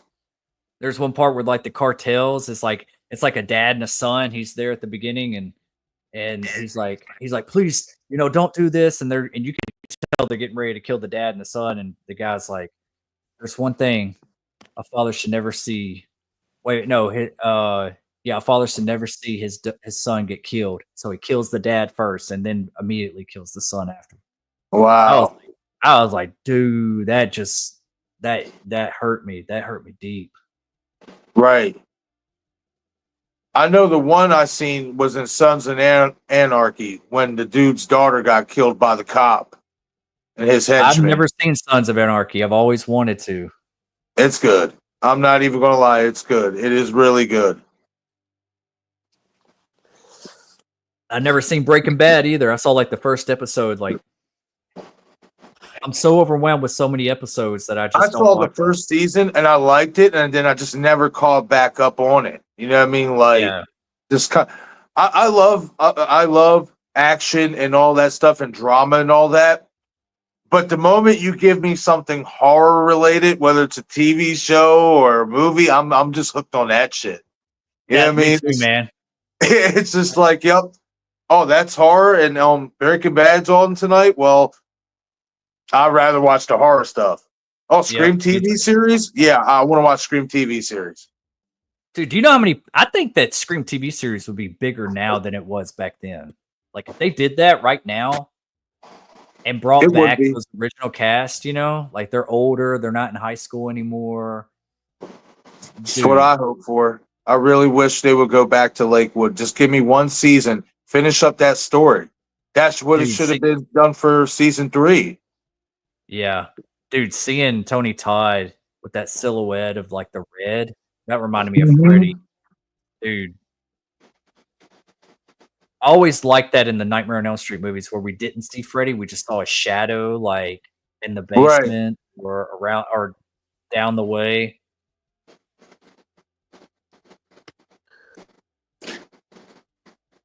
Freddy was cool. Yeah, he was a cool villain. Hey, Dom, you like video games? Have you played the Indiana Jones game? No, I haven't. Oh, dude, it's like up for like game of the year, dude. You got to play it. You got to play it, dude. It's on Game Pass, but I think it's coming to PlayStation soon. Tony Todd's in it. No way. Yeah, dude. Yeah. He's one of the main characters, man. He's like the main henchman. But there's a big thing that they do with this character, dude. Oh, I'm gonna give one thing away, man. Like, there's one part where you go to the Amazon and you fight a dang anaconda, dude. It was so cinematic. It was awesome, though. It was scary. I was like, man, this is kind of scary. Hell yeah, man! Like, those things are bigger than us. Yeah, dude. I don't do snakes. Nah, I don't either. No way. Dude, think about that. If they did really have a theater that was like kind of stayed open a little bit later, like after hours, like 2 a.m., and you could get like physical media, had like a retail side and a bar side. Also, you had a theater all in one area. Man, dude, us movie nerds would never leave. Bro, that's one thing I said about the convention when I went in August at Monster Mania, because they did have like a late showing for movies, like for Stream 6, if you wanted to watch it with, fans from the convention and stuff. And I went to the, it was on a prompter and stuff, but I went and it was cool and all, but I'm sitting here thinking like, man, it'd be cool to have some beer, you know what I mean? And just, hang out and have a few drinks or whatever. You know what I mean? You couldn't take anything in there. Right. Tonight, I was going to go to this place downtown of Dallas. They're doing a rooftop watch of the first Scream movie. And What? yeah, Bro, I was that'd going to be go fun. tonight. I was going to go tonight, but we got this going on, and I Right. just saw it yesterday, and I was like, I really don't want to go downtown on a Tuesday night. I don't blame you. It'd Yeah. feel way better on like a Friday night. Yeah, dude. If they did something like that regularly on like a Friday night, Saturday night, I'm down. Right. See, something real quick, Destin, that I caught, that I kind of like noticed here when Tony Todd's character came up, and he said, to Claire, he's been expecting her. I wonder if he is like death himself. Like, you know what I mean? Like you said something about that in the first one. You know what I mean? Because how does he know all this shit? Like, you know what I mean? Like, I always thought that. I was like, man, they're going to reveal like he's actually death, just the human version of it. right. And that would be really cool. Like, you can't kill him, And like maybe they go back to like the mortuary, and they're like, nobody by that name works here. We don't know what you're talking about, or something. And it's like, Right. no, it's just him. I always thought he was death himself. I did too. And It'd be cool if they do that in 6. If they actually, because they're finally bringing him back. like, because we see in the first one, we see the the shadows of death and stuff like that, like coming on to people. But like, I would like I that to feel come like, back in 6 too. I want to see the shadow of death coming back. yeah, like, and like, I think Tony Todd's character is a figment of people's imaginations of death. So death is in the form of Tony Todd, but Mhm. like he then disappears, and nowhere to be found because he's death himself. You can't see death, unless he wants you to see him. Right. And That it's interesting how he knows how the design works. Right. Like how do you know all this stuff? Like you're giving all this exposition, but like Right. Where's the end game to it? right.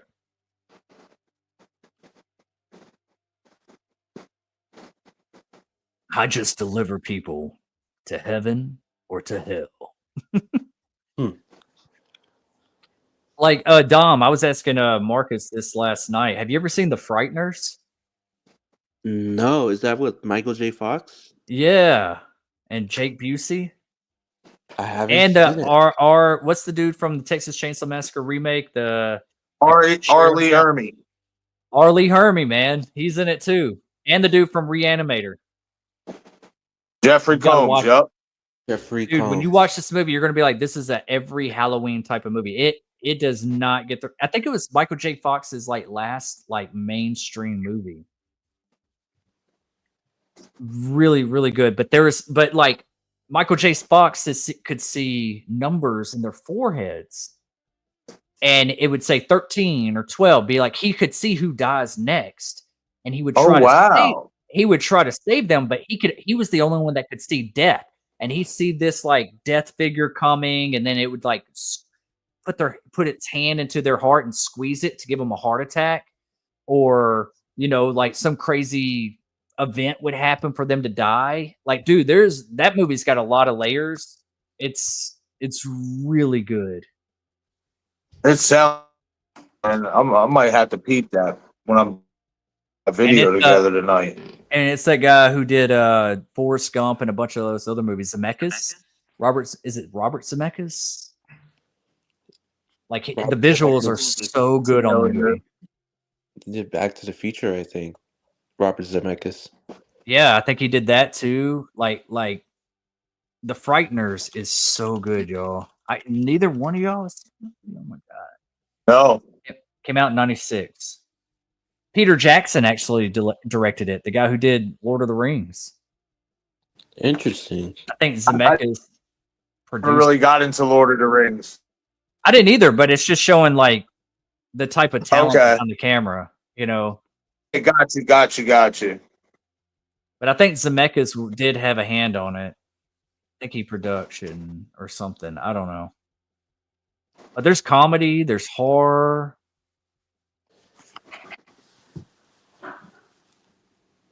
So good, man. Jeffrey Combs is in it. Oh, dude, Dee Wallace is in it. I forgot she is in this. Yeah. Arlie Henry, whatever his name is. What movie we also should do? Point. Strangeland. I've never seen that yet. Say it again. You cut out. Another movie I would like on because I've never seen it is Strangeland. You never seen Strangeland? Nope. I saw it once. I would like to rewatch that. That's the one with Robert Englund, right? Yeah, he's in it. Yep. Yeah. I would like to rewatch that. I remember that being like kind of a little controversy when it came out. Like everybody was like, "Oh, you got to see this movie."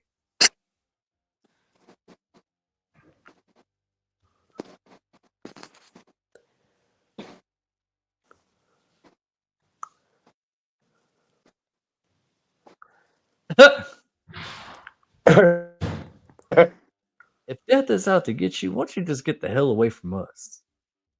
Huh. Man, she's still good looking, man. Ellie Larder. Yeah, she's still. You've seen her in Landman, dude, on Paramount Plus. Oh my God, as Billy Bob Thornton's ex-wife.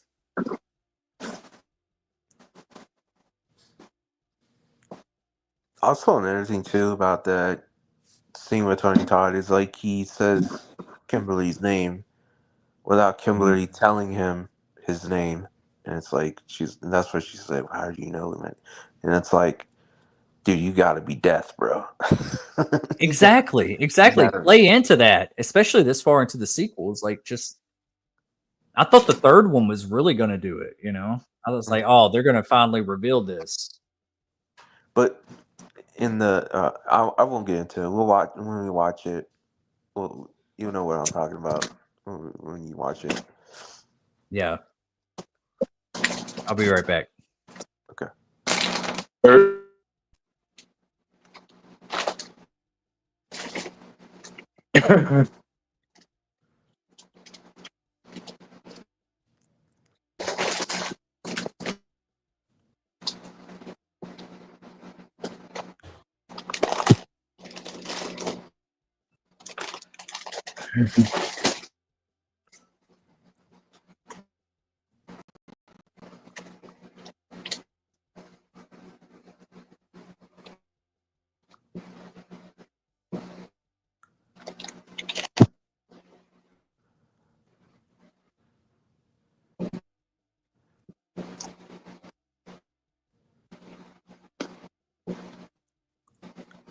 Yeah, this scene coming up, man.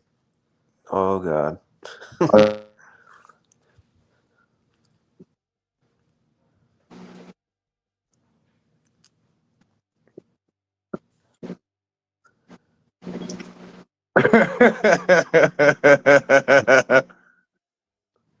Oh man, he's a whole. We're talking about the cokehead guy.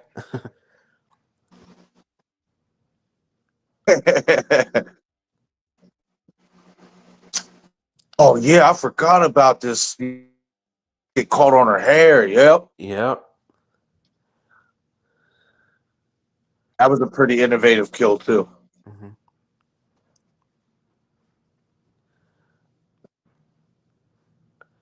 The elevator.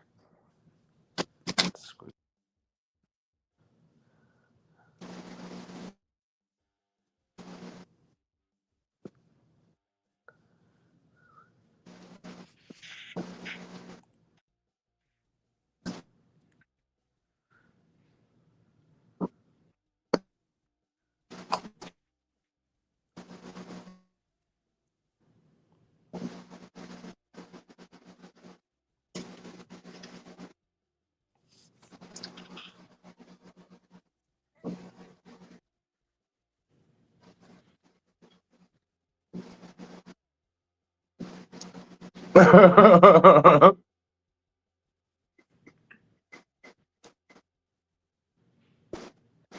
be right back. Okay.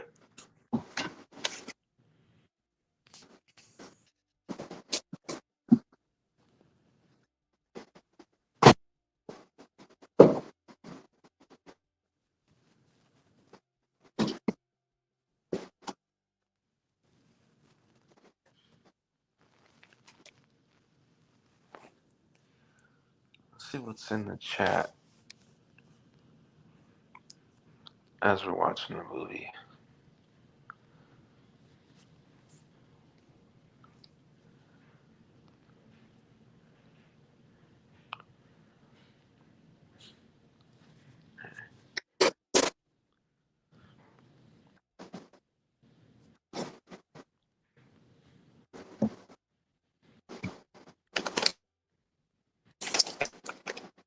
That's what.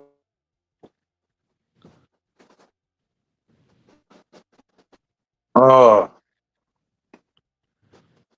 Oh. Damn. That guy.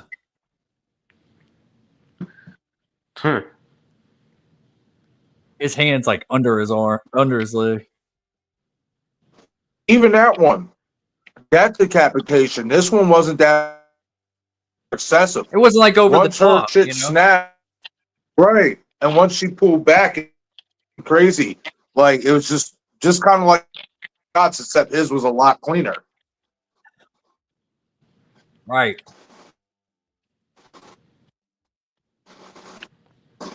Yeah, I'm not gonna lie.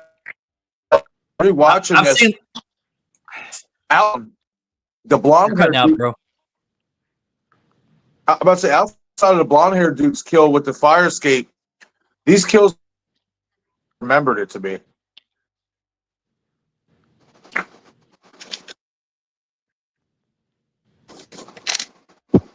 They're all blanks because it's not his time to die. Yep. That's great.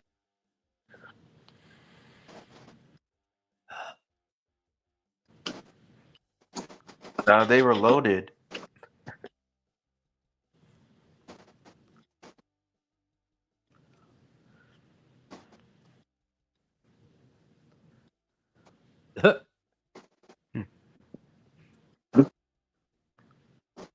Here we go with the watery. And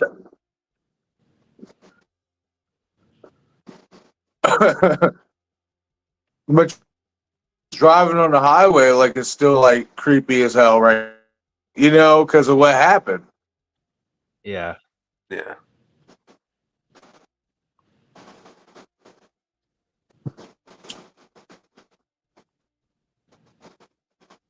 Yeah, I remember there was like a twist to that.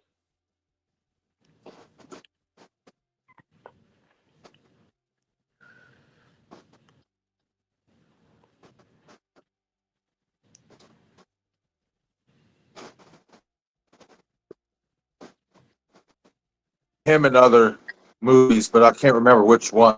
Yeah, After he looks this, very. the cop. Her too.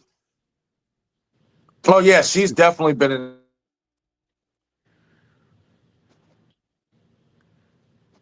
Oh, her water broke.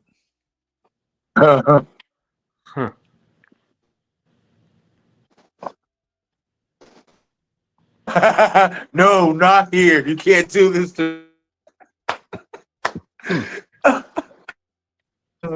Let's go.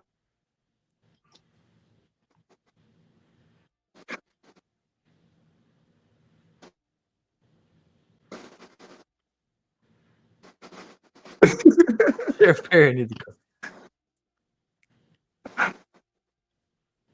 I mean, look. This is the only scene they see with like a jail cell and stuff like that. It's like one room with like just like a jail. You can do scenes like that. Like that's obviously like probably like a something built. Like it's not like a real jail. Mm-hmm.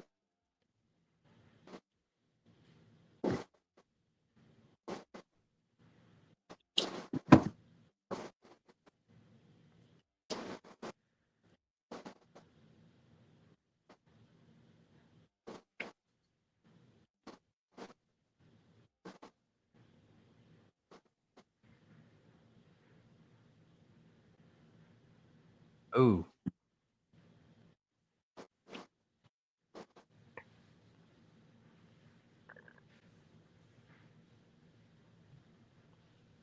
Dang, I thought that was going to lead the train wreck thing. I thought that was going to lead into Billy getting killed from the first one. Like it wasn't a train wreck, but you know what I mean, like where you got his head cut off by the train. Yeah. Piece of metal.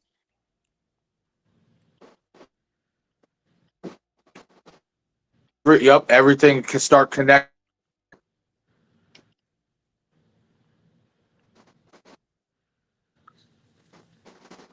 Yep, everything's connecting, man.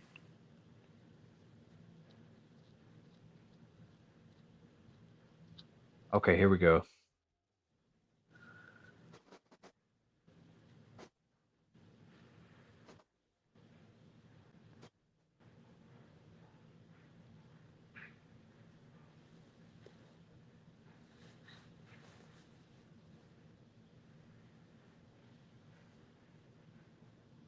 Yep. See, that would be cool. The Show us cokehead was that. actually when Carter got killed.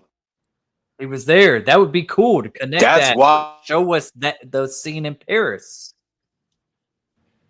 Oh, it was Billy Hitchcock. Okay, so the train wreck thing was okay. That's what he just said it. Mm-hmm. Okay, I like this movie a little bit more. I like it a little bit more. In Bloodlines, they can also connect like the very first incident on the tower where she saved everybody there, and these are the descendants of the people that were from the tower. Do you think it's all the descendants, or are we just following her family? I think it's descendants of like the people that survived the tower. So not just the family from Bloodlines, but also other For people all the movies? from all the movies. So you can always continue the cycle of going after people because they are not supposed to live, or they're not supposed to be more in the world because their families were supposed to die before. Right. So right. I hope it does make sense. Yeah, like basically like their bloodline has to be completely extinct before have to probably move on to another blood. Right. What's up, Lady Luna? It's our good friend. What's up, girl? Long time no see. Hell What's yeah. up, Luna? We got to get Luna on the damn stream. Like we're doing Final Destination 3 tomorrow night. We're gonna be doing. I already put up the stream for Stu Mocker Return for Scream Talk this Friday night, 9 p.m. Central. So if y'all want to be a part of that, let me know, man. Let's get the band back to fucking together. You know what I'm saying? Like, yeah, I'm down. We just need it. We need to just like roll this shit out, man. Like you share it. Luna, you come on. I want to get your name out there. I want to get your TikTok. Lady Luna's awesome on TikTok. She's such, and honestly, she's been there for me. I appreciate Luna very much. Sorry, yeah, Luna's good on screen. She always has been. Oh yeah. Ooh. Ooh. Dang.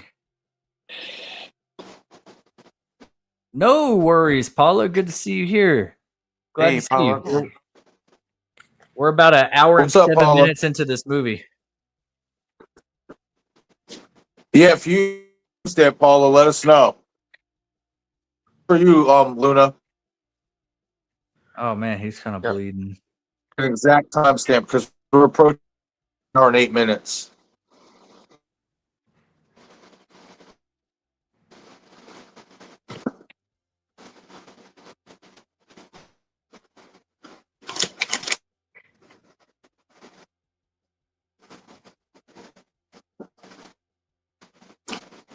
He's like, okay. Oh, you're too sweet to me. Thanks for being. Oh, lady, you know that. We're really good friends. Oh yeah. Love you very About much. this part. Oh yeah. Oh, that kid's been on something. Oh hell yeah. He's been in a lot of Yeah, I've seen him in some shit. Seen him in some shit.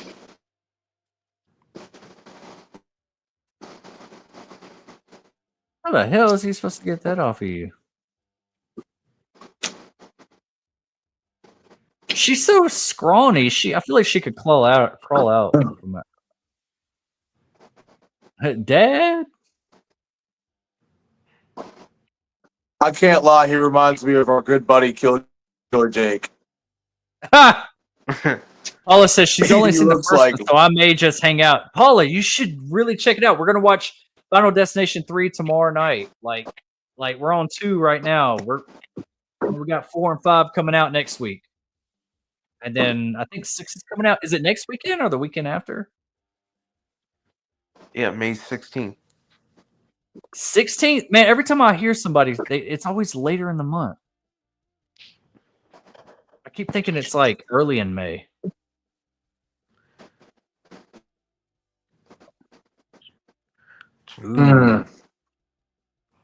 Gail Weathers reporting for another death. Now, I got a question for you guys. So, what you got? Since Final Destination, the franchise is owned by New Line, would you expect to see an Easter egg in terms of Freddy Krueger being in the same universe as Final Destination, and Death's involvement in his death was because of Death? And It's weird to say that because I've always kind of like what do you call related Candyman and Freddy Krueger together as entities, and with Tony Todd like exiting, that would be a cool way to kind of like do an Easter egg or something into it. That would be kind of cool. Yeah. I don't want to be too on the nose, but like maybe something subtle. Yeah, because they're both slasher franchises in New Line Cinema, so it's like they're big franchises. So it's like I thought it would make sense or make that they're connected somehow, or there's an Easter egg showing they're in the same universe. Thank you, lady. I mean, they're both forms of, both death just in their own way. So, I mean, like Freddy's basically a form of bringing death. You can consider him a bringer of so. Yeah. Why not? I mean, think about it like this. You could make basically Freddy in the same universe because cinema do it with this. In my opinion, Jason and Freddy are completely polar opposite type of characters, being that, yeah, that shit's gnarly, bro. His face. See, that wasn't like a big special effects thing. That was No, it wasn't. Clean too. That worked. I concede, like what I remembered it. This definitely didn't have as much CGI as I thought. It's that first kill. But watch this death. I remember this. Yeah, the wire death. Yep. Oh. I feel like this is the scene they were like, oh, we could do 3D. We could that is a little excuse me. That is a special effectsy, you can tell. Yeah. That was whenever like the first Resident Evil came out and they did the lasers and their body parts. Like there was like a lot of movies that did the whole body sliding off and the whole body's getting sliced up. Like they did that in Ghost Ship. You're not lying about that. Great point you just made, because they was doing a lot of kills in the early 2000s of movies. Mm-hmm.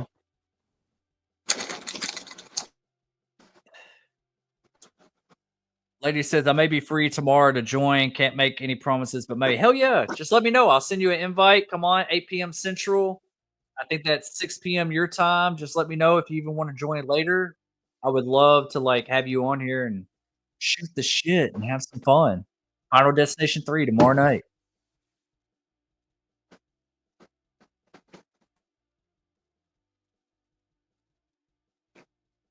Ghost Ship was iconic. Hell yeah. That's another movie I want to rewatch. Like Ghost Ship. Does anybody remember the Jamie Lee Curtis movie? The Fog? No. Fuck. Pardon my French. I remember seeing this at the theater. Hold And on. this, I feel like this movie could like make a resurface.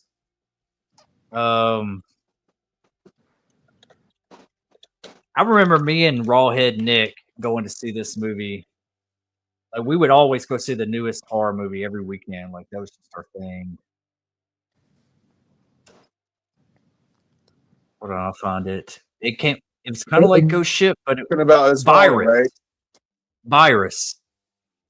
Do you remember the movie Virus? God, she did that movie.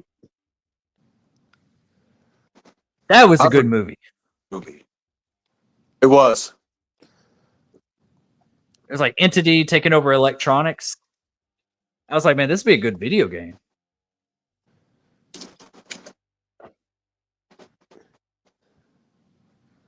Yeah, I'd like to see a sequel to Ghost Ship. I really would. You know, that movie wasn't that bad. I want to resurface it, man. There's a lot of movies that like have potentials to be like a big blockbuster franchise success, kind of like this. But I just feel like, you know, like some things were just ahead of people's time, man. Like they just, I don't know, man. Not like, lying about that.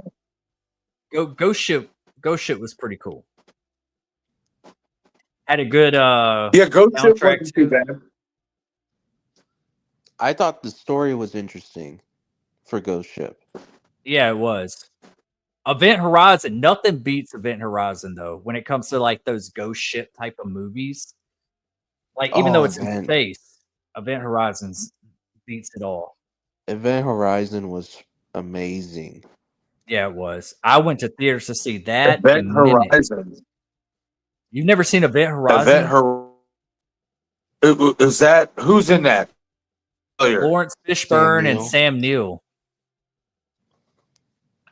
That's what I thought. I was just waiting for you to say Lawrence Fishburne. I was making sure that was because I've seen that before. That is a damn good movie. That movie inspired a lot of video games and movies thereafter, man. Like it was Paul W.S. Lady Luna, we're at 1 hour and 16 minutes and 49 seconds. 50, 51, 52. It's one of Paul W.S. Anderson's better masterpieces. Yeah. Yeah, dude. Like that was like his better movie. I wish he would come back and do another one of that. Even if you bring Mila Jovovich into it, like you did the Resident Evil movies, like bring back Ghost Ship. I mean, not Ghost Ship, Event Horizon. She said, "Who the hell are they?" Yes, our baby's born. I remember him.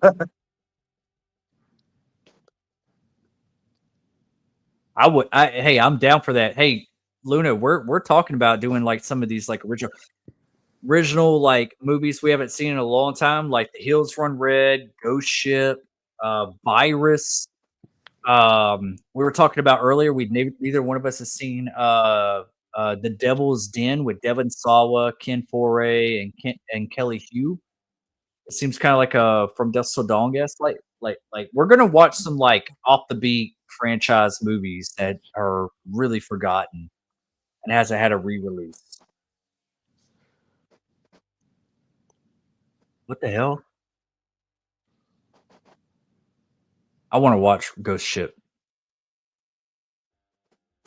There's just something about horror movies back in the day that just had a certain vibe. And that's what I was talking to you about, Marcus. It's like this script that I'm writing about vampires and putting that Godsmack song Voodoo after the opening scene, dude, it's just gonna set the fucking tone. If anybody in the chat's ever heard of the song Voodoo by Godsmack, you know what I'm talking about. Like, banger. Bullshit, man. She should have never died, man. that was I don't feel like that should have happened, man. That was just like, let's shock audiences. Yeah. Like, no, you had wasted potential. She should have been more careful. She'd been more smarter than that. You know what I'm saying? Like, blame the writers, not her. I mean, I know the writers, but like, I'm talking about like when they wrote her character that way. You know what I'm saying? Like, the way they wrote her into being like very casual, just going in, be like, "Hey, what's up?" Instead of before going in, like looking around, making sure there's no like thing going on where it's very suspicious. Yeah. So that's just what I mean by that. Dude, what kind of opening is that? Do you see like the front yard of that hospital? Did you see that? Like, it's like a opening door, but there's just like dirt. Like, what the fuck?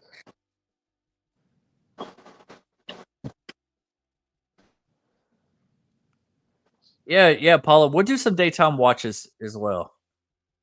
Lady says, definitely have content prep for unrated movies for my channel. It's a long list. Hey, invite us on, lady. We can do some watch alongs on yours too. A troll says, just seen Sinners this Saturday. It was a great movie. Keeps you locked in all the dude. A troll, like, dude, I'm seeing it a second time. I want to see it in IMAX. I saw it in Dolby. Fantastic movie, man. Like, I love Sinners.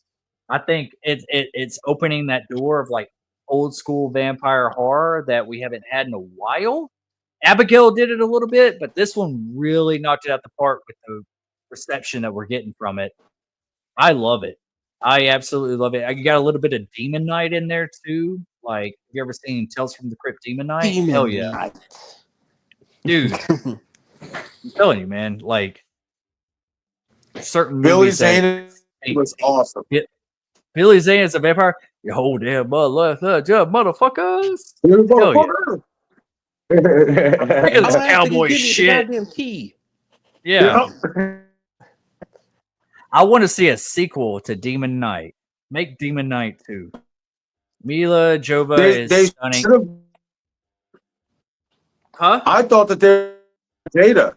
I thought they were going to do one with how the way it ended. Yeah, they should have, man. They should have, man. Demon Knight 2, man. Like, hell yeah. It had great characters. I ain't gonna lie though, Destin. I ain't gonna lie. I wish they would have did a sequel, but I'm kind of happy they. Not gonna lie, for me, who made that Breaker, the character Breaker. So I'm basically trying to save. I am. Yeah, a little bit. How?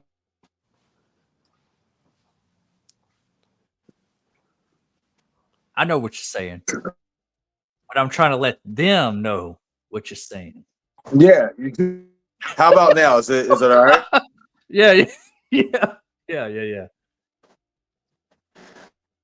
For me, Breaker made that move. You're talking about what's his name with the key? Yes. Blood key. Yeah. Dude, I love Demon Knight, man. I think I was like, man, they really went all. I like Bordello of Blood also for what it's worth, but it's not as well made as Demon Knight. Bordello of Blood leans more into a little bit of comedy, and honestly, I think I like a lot of nudity and sex, kind of tampers with the horror and the suspense of a horror movie. So I would much rather, like, it's like I know it's weird saying from a guy's perspective, but I would much rather my horror movie not have those things because I'm like, I don't want that type of filler. I want story. I want good characters. I want good kills. I want suspense. I want good action more than I want just like, oh, here's some boobs and sex for a little bit. No, Right. it's like no, like it's just I just feel like it's cheap. It's cheap. Kirsten's in the house, stopping by to hit the like button and say, hey, Kirsten, good to see you. My great friend. Awesome. Hey, Kirsten. Kirsten's been there from the beginning, man. Like, she's super awesome. Her and her family, y'all, I love y'all. Y'all are super awesome. I hope to meet y'all and hang out with y'all sometime in the near future. Hey, if I talked to you about the other day, I think that's where we're about. That's around their area. Yeah. See, this is what I was thinking, like this ending right here with this little cookout scene. It reminded me of what they're doing in Final Destination 6 Bloodlines. A little bit.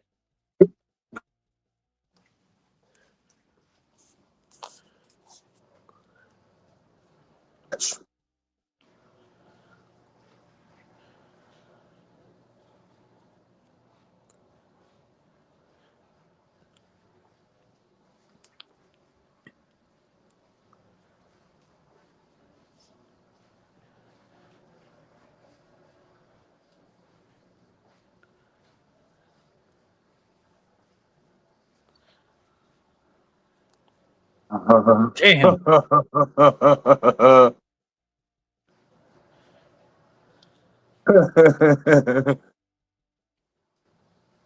Dang. Ellie Lauder got highest billing on that though, even though she came in like halfway through the movie. Right. So did you I ain't guys? gonna lie. Okay. It's better than what I remembered it to be, but I still have my faux pas about it. I think the issue is for me, the characters weren't as likable as the first ones. No, not at all. Like, I mean, they weren't bad, but there was a few that you just did not give a shit about. They could just die. We don't care. Right. In the first movie, you cared about almost every one of those characters, even the asshole, which was Kerr Smith. You almost like were like, dude, I know you're gonna die really gruesome, but I also care about your character because I feel like you could have an arc, and which he did. He had a little bit of an arc. So yeah, and this one, man, there were some people in there just plugged in for a death scene. You know what I mean? So it's okay though. Right. It's all right. It was okay. I do like the idea. I do like the idea of connecting them though, them even knowing it until everything, because just was actually there in Paris. Happened to Carter. It's pretty innovative how to connect like they were literally right there, but it won't yet. We're saving them for later.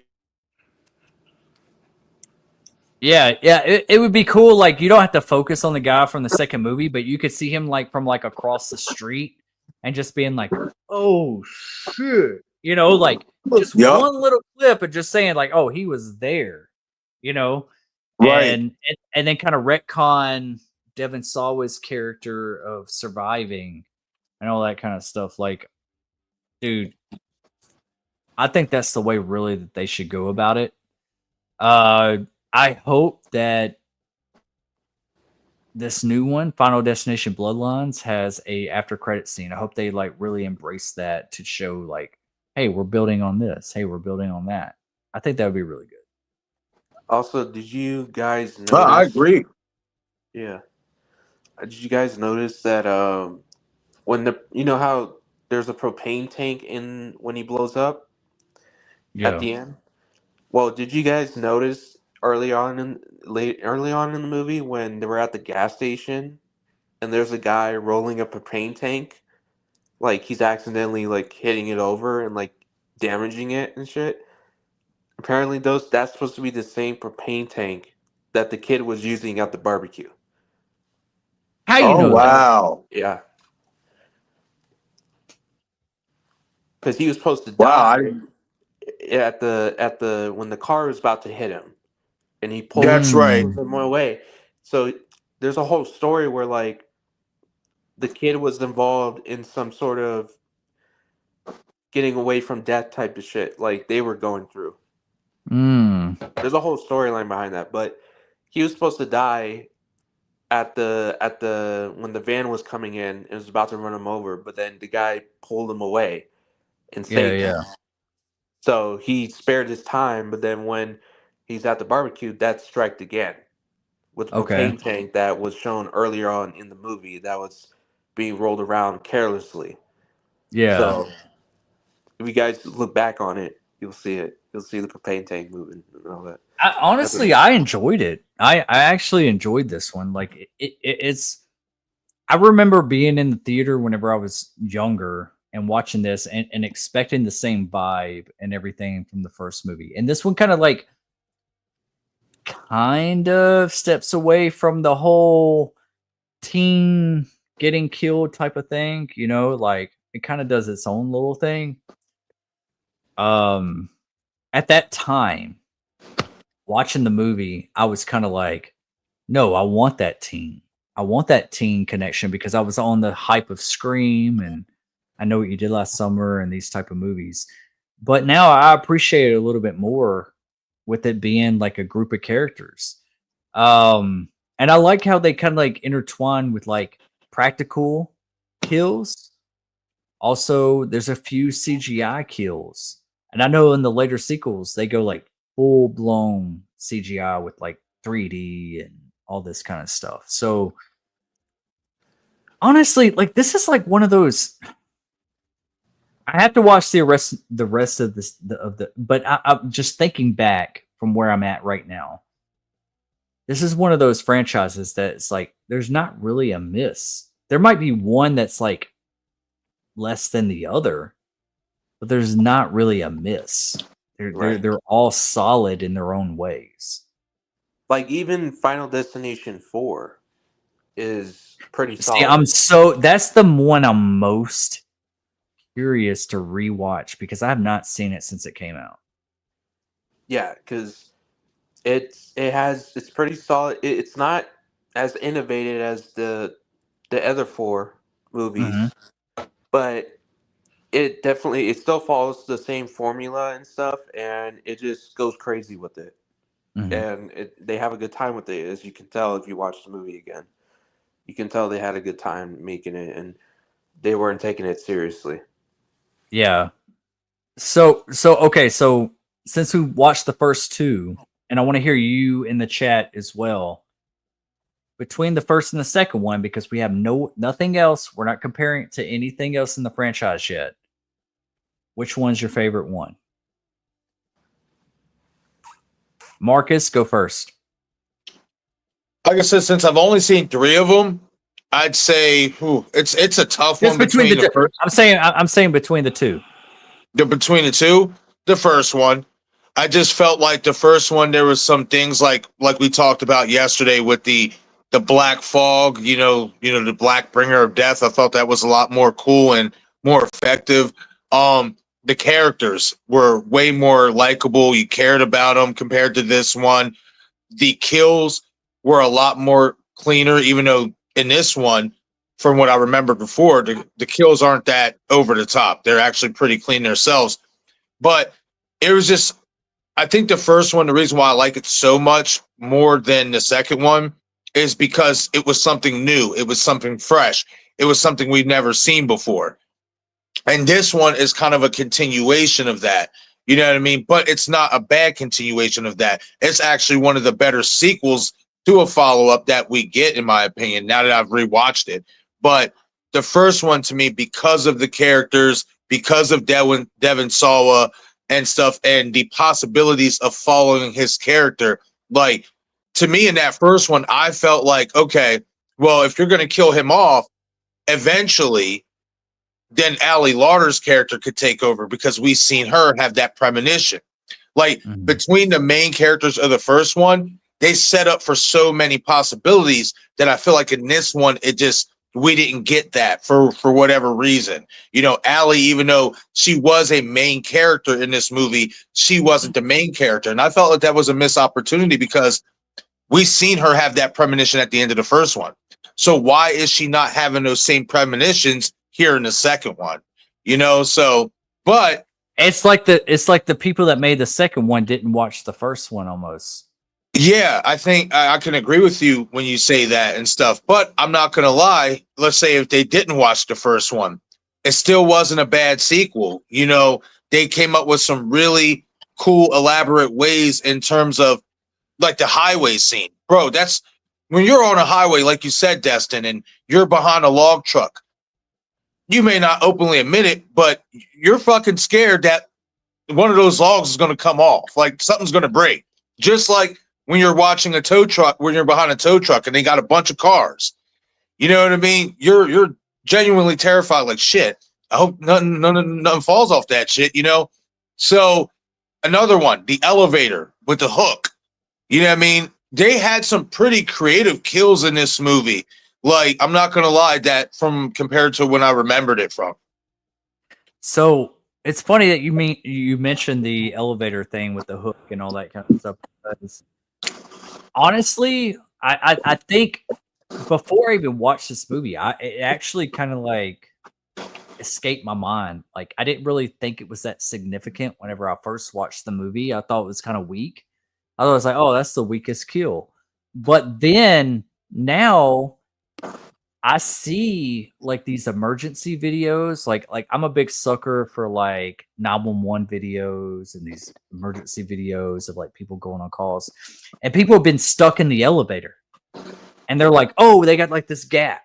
And they're just like, oh, come on through. Like we'll get you out right now. And they're just like, oh, hell no. I've seen Final Destination 2. Like, I'm not doing that shit. And I'm just like, damn, that shit's in people's minds. Like, yeah. Like you just can't do it, man. Like, and that's how you know it was effective. If people in real life are like, oh no, you're not using that hook to get me up out of here, that's how you know it was effective. And I will admit, I can see why people dub this their favorite. You know, I think because of moments like that, you know, that you see in the elevator, also in the dentist, you know what I mean? And stuff when he's about to choke on, you know, the fish and all that stuff. And then he goes outside and he gets smacked by that glass and folds in half like an accordion. You know what I mean? Like they definitely came up with some really good creative kills to separate itself from the first one. Right. Like, nothing that they did in here was like really done in the first one. I didn't see any kills that was very reminiscent to the first movie. You know, so I think that's what they did a great job with separating itself. I just think if they would have had a better cast that we cared about, and like you said, Destin, if you would have provided us a flashback of each of these characters, with the cop being at the trains tracks, with the boy being in Paris, if you would have did that, then I think personally for me, I might like this more than the first one because now I get to see that they're actually tied in as opposed to just hearing it. Right. You know, and stuff. It doesn't sound forced. It feels like, okay, this makes sense now. Right. And means more for their characters because then that genuinely takes you back that they were involved in the first one. We just didn't see them until the second one, you know? So if they would have got a little bit better cast of characters and would have let Allie Larder lead, if you would have let her lead and be a final girl. And then not even just the final girl. I think if you would have let her lead throughout the movie and she's having these premonitions and she sees these people that were involved in the first one, but she has to basically like go out and find them, you know, and stuff like that, something like that. And then you still have her killed at the end. For me, it'd still be effective because then her death would be more shocking. I'm gonna pull a Bearded Entertainment. Go for it. He does his finger. Okay. I fuck with him like that. He's always like, E.T. phone home. Anyways. All right, Bearded, if you're watching this, I love you, bro. Anyways, here's the thing. Between the first movie and the second movie, between the first movie and this movie, they're both great in their own ways. This one might have the best premonition scene. It does. It has a very, very solid premonition scene because this is a fear that everybody has when they get on the interstate, especially get behind a log truck. You're gonna you own it. You own that. You own that. But when I have to go back, and I don't know how you feel about this or anybody else in the chat, but when you have to go back and watch these late 90s, early 2000 movies, there's a certain vibe, there's a certain alternative, there's a certain feel that these movies has an ambiance about. The first movie had that. It had like the music, the cinematography, and everything with the characters was a character of its own. It was just like, man, I just feel this shit. Like this is my shit. Right. The second movie, even though you got like everyday characters, you got a mom and a son, you got a cop, you got this lady, you got a random biker, you got a random drug head, whatever. Right. You just didn't vibe. Like, you It might have was an vibed one honor or to two the of them. person. You didn't care. A couple of them died, and you didn't even know them. You don't even care about them. In the first movie, you're just kind of like, there was always music. There was always that vibe, that like a little bit of like how Disturbing Behavior kind of carried its movie a little bit. Like you open the movie with the music, and you kind of like set this tone, and then you kind of like you let the music be kind of a character of its own with its like characters on screen, and it's just like, man, like I vibe with movies more of that speed and not of this. Had a lot of ideas, but just I think it's solid. I think it's solid. I just don't think you care enough about the characters. Like, honestly, by the end of it, I didn't give up. Honestly, even though we had the final girl and the state trooper, Right. I could care less if they lived or died. I I really agree. Go ahead, Dom. No, Dom, you gotta do the one. You gotta do a bearded. Okay, my turn. So, I believe the first one is a stronger movie than the second one, because you didn't just get to know the characters in the first one, but the characters knew each other. Yeah. In the second one, the characters didn't know each other. They didn't know each other. They didn't know each other. They were just random people that happened to be there at the same time. Whereas in the first one, you follow the characters that know each other and know each other, and you build those characters along as the audience gets to know them as well, from the first half of the movie, and through the second half and all that. So, and I admit the kills were more better in the second one, but the kills in the first You think the one kills were better? I think the kills were more aside from elaborate. the premonition, but besides from the premonition. Besides the premonitions, they were more elaborate and gruesome. But the first one, the reason why the first kills in the first one, I think, were more effective is because they were disturbing to watch. They were very disturbing because to watch. they were practical almost. Yeah. A lot of them were practical. Like even that first kill, like when he's getting hanged by the wire. Yeah. In the bathroom. It's like it's so disturbing to watch. It's so and his scary eyes get bloodshot red, getting squeezed from the neck, and his eyes go bloodshot. Yeah, dude. Yeah, and also you have that ambiance like of death, like this shadow figure like coming up, like it is like death actually killing you. Yep. It's not just a freak accident, it's death killing you. and making it look like a freak accident. Yeah. Yep. I agree 100% with what you just said, Destin. And something else, too, with that black ominous figure, just like in the bathroom scene when the toilet, like just these little nuances. When the toilet is leaking, but then when he's dead, the toilet water goes back. Like it retracts back. Yes. Yeah. You know what I mean?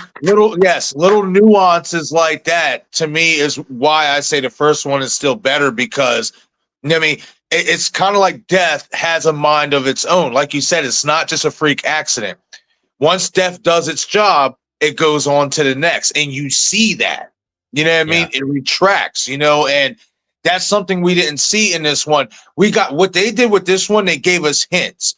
They gave us hints, like with the highway to hell bit. You know what I mean? Stuff like that. But you didn't see that presence there, you know? You didn't see that ominous figure, like the actual death is there. Like, to me, that black figure was missed in this movie.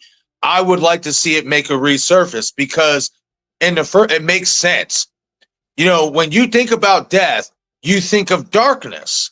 So to have that dark, ominous figure coming into play while it's doing its thing, I think that that's what this movie missed too. It was that aura. It was that aura, man. This one lacks the aura. If they would have had a better cast of characters, or if they would have just did certain things better, this would have had that aura. But they just didn't have it. Yeah, and that's the thing. It's like there's a few times that people tried to cheat death twice.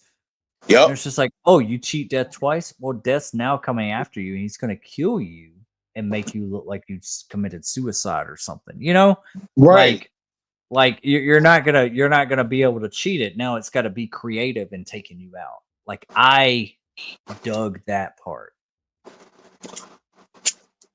Like I just think that Final Destination. I don't expect Final Destination 6 Bloodlines to really take that approach, but it would be really great because I've been waiting for a sequel to do that. I don't think any other sequel's ever done that, right, Dom? No, I would say you get hints of it throughout number 4. There's some things that in 4? Yeah, something that does in 4 that's very reminiscent to the first film. Okay. Where you know how we just talked about it in the first film, death retracts the water, and like so it's physically moving the water back into the toilet. Well, there's a scene in the premonition in the opening of Final Destination 4 where death does something physically to, you know, cause the accident to happen. So that is something that I noticed from Final Destination 4 in that movie. Okay. You'll know what I'm talking about when we watch it. So that's something I don't want to spoil it because it's in the opening and stuff. So because Marcus hasn't seen 4, so I don't want to spoil it. But I'm putting him like this on the fucking cover of the thumbnail. Like I gotta send you that. I gotta send you a picture like that. Yeah, something like that, man. That I could put you like, dude. It's gonna be awesome, man. Because I'm more excited for you to see it than me to rewatch it. Because I think I only saw it once in the theater. Like I said, I'm really excited to see 5 because that's the one I keep hearing about. Okay, I've seen 5 a couple of times when it first came out. I haven't watched it in a long time, but I know you're gonna like it. I know. All right. I know. I think 5's up there with. I think 1, 3, and 5 are probably my favorite. Like it's a toss up between 3 and 5 as the sequels. Now, okay, so I think my thing is this, you know, and it's probably most likely not gonna happen. But in part 6, do you think there's a possibility, even if it's just like cameos, all the survivors have a cameo in this movie, like from the previous films, like the survivors? I mean, like that would be a great setup for one movie, like the 2 survivors from this movie. Devin saw it from the original. That's 3 people right there. If Yeah. the third movie, no one survived, I don't think. In the Yeah, third, Wendy did, didn't Well, she? it's- Wendy and Ryan Merriman's character. If I can remember correctly. I mean, I they haven't could watched in a switch while. it. They could switch it and make it seem like there's more, right? Well, they don't. We don't really know if they either survived or they didn't survive. by the Elizabeth end of that Winston movie. is such a great actress. Yes. That's why I wanted her to come back. Like, you know, I liked her in Die Hard. Live as Free or Bruce Die Willis. Hard. Hell yeah. Dude, as a Ass PG-13 Die Hard movie, man, that movie fucking hit, man. Fucking Like, that ass was- kicker. It had Timothy Oliphant like, you really are his daughter, aren't you? I Like, really wanted. That was the one thing I wanted Timmy Oliphant to be more sadistic than he was. He was kind of a nerd. yeah, he was. He definitely I was. wanted him to be a little bit more menacing and shit. But He anyway, wanted, like a he Han. wanted the Mickey to come out of him. I wanted Mickey to come out of him. Yep. He You has wanted- that potential. He just, I mean, he's not gonna turn down. Oh, I'm gonna be the villain in Die Hard. Fuck yeah, I'm about to take that. Hell yeah. He was a good villain, like you say. Just could have been a little bit. He still did good. He really did. He still did good, man. I love Live Free or Die Hard. What you Yeah, about to that's say, a Dom? banger. Live Free or Die Hard. Yeah. How do you feel about Live Free or Die Hard? I saw it and I had a blast with it. Like you had Bruce Willis. It was there cinematic, was- man. You had Justin Long as the hacker dude, and then you had Kevin Smith in there as well. So you had Mhm. like a stacked cast, and it was a fun action thrill ride throughout the whole movie. So I enjoy that movie. I feel like they And- tried really hard with that movie. They tried really hard with that movie. They didn't have to go that much. Yeah, Yeah. it was Still a a fun. great movie. Yeah. I still prefer Die Hard with a Vengeance. That's my favorite. Well, yeah, man. Like Die Hard and Die Hard with a Vengeance. Like I like all of them. The fifth one I have to rewatch. I think that it was just kind of like thrown together, but like yeah, we're not gonna get another Die Hard movie unless they decide to cast somebody else or remake. Yeah, it. unfortunately. Yeah. I gotta say that Bruce Willis, man, I feel bad for because he's definitely on the radar, in terms of passing away. So just want to say to Bruce Willis and his family, take care and hopefully everything's all right. Hopefully you guys have a good time and live life to the fullest. You know what I'm saying? Live free or die hard. Live free or die hard. That's what Yeah. I'm about. That's the motto, right? No, there. man. No, dude. I mean, honestly, I mean, it's honestly, it's kind of like that. It's over. I think that they could still continue the franchise. Like they're just gonna have to remake it or reboot it with a son or something else, man. But I mean, he does Dude. have a son. You could cast I mean- Jay Courtney. but they were trying to do Jaya Courtney in everything, and it just did not work with this movie for some reason. A lot of people just was not feeling this. Mm. No, they And weren't.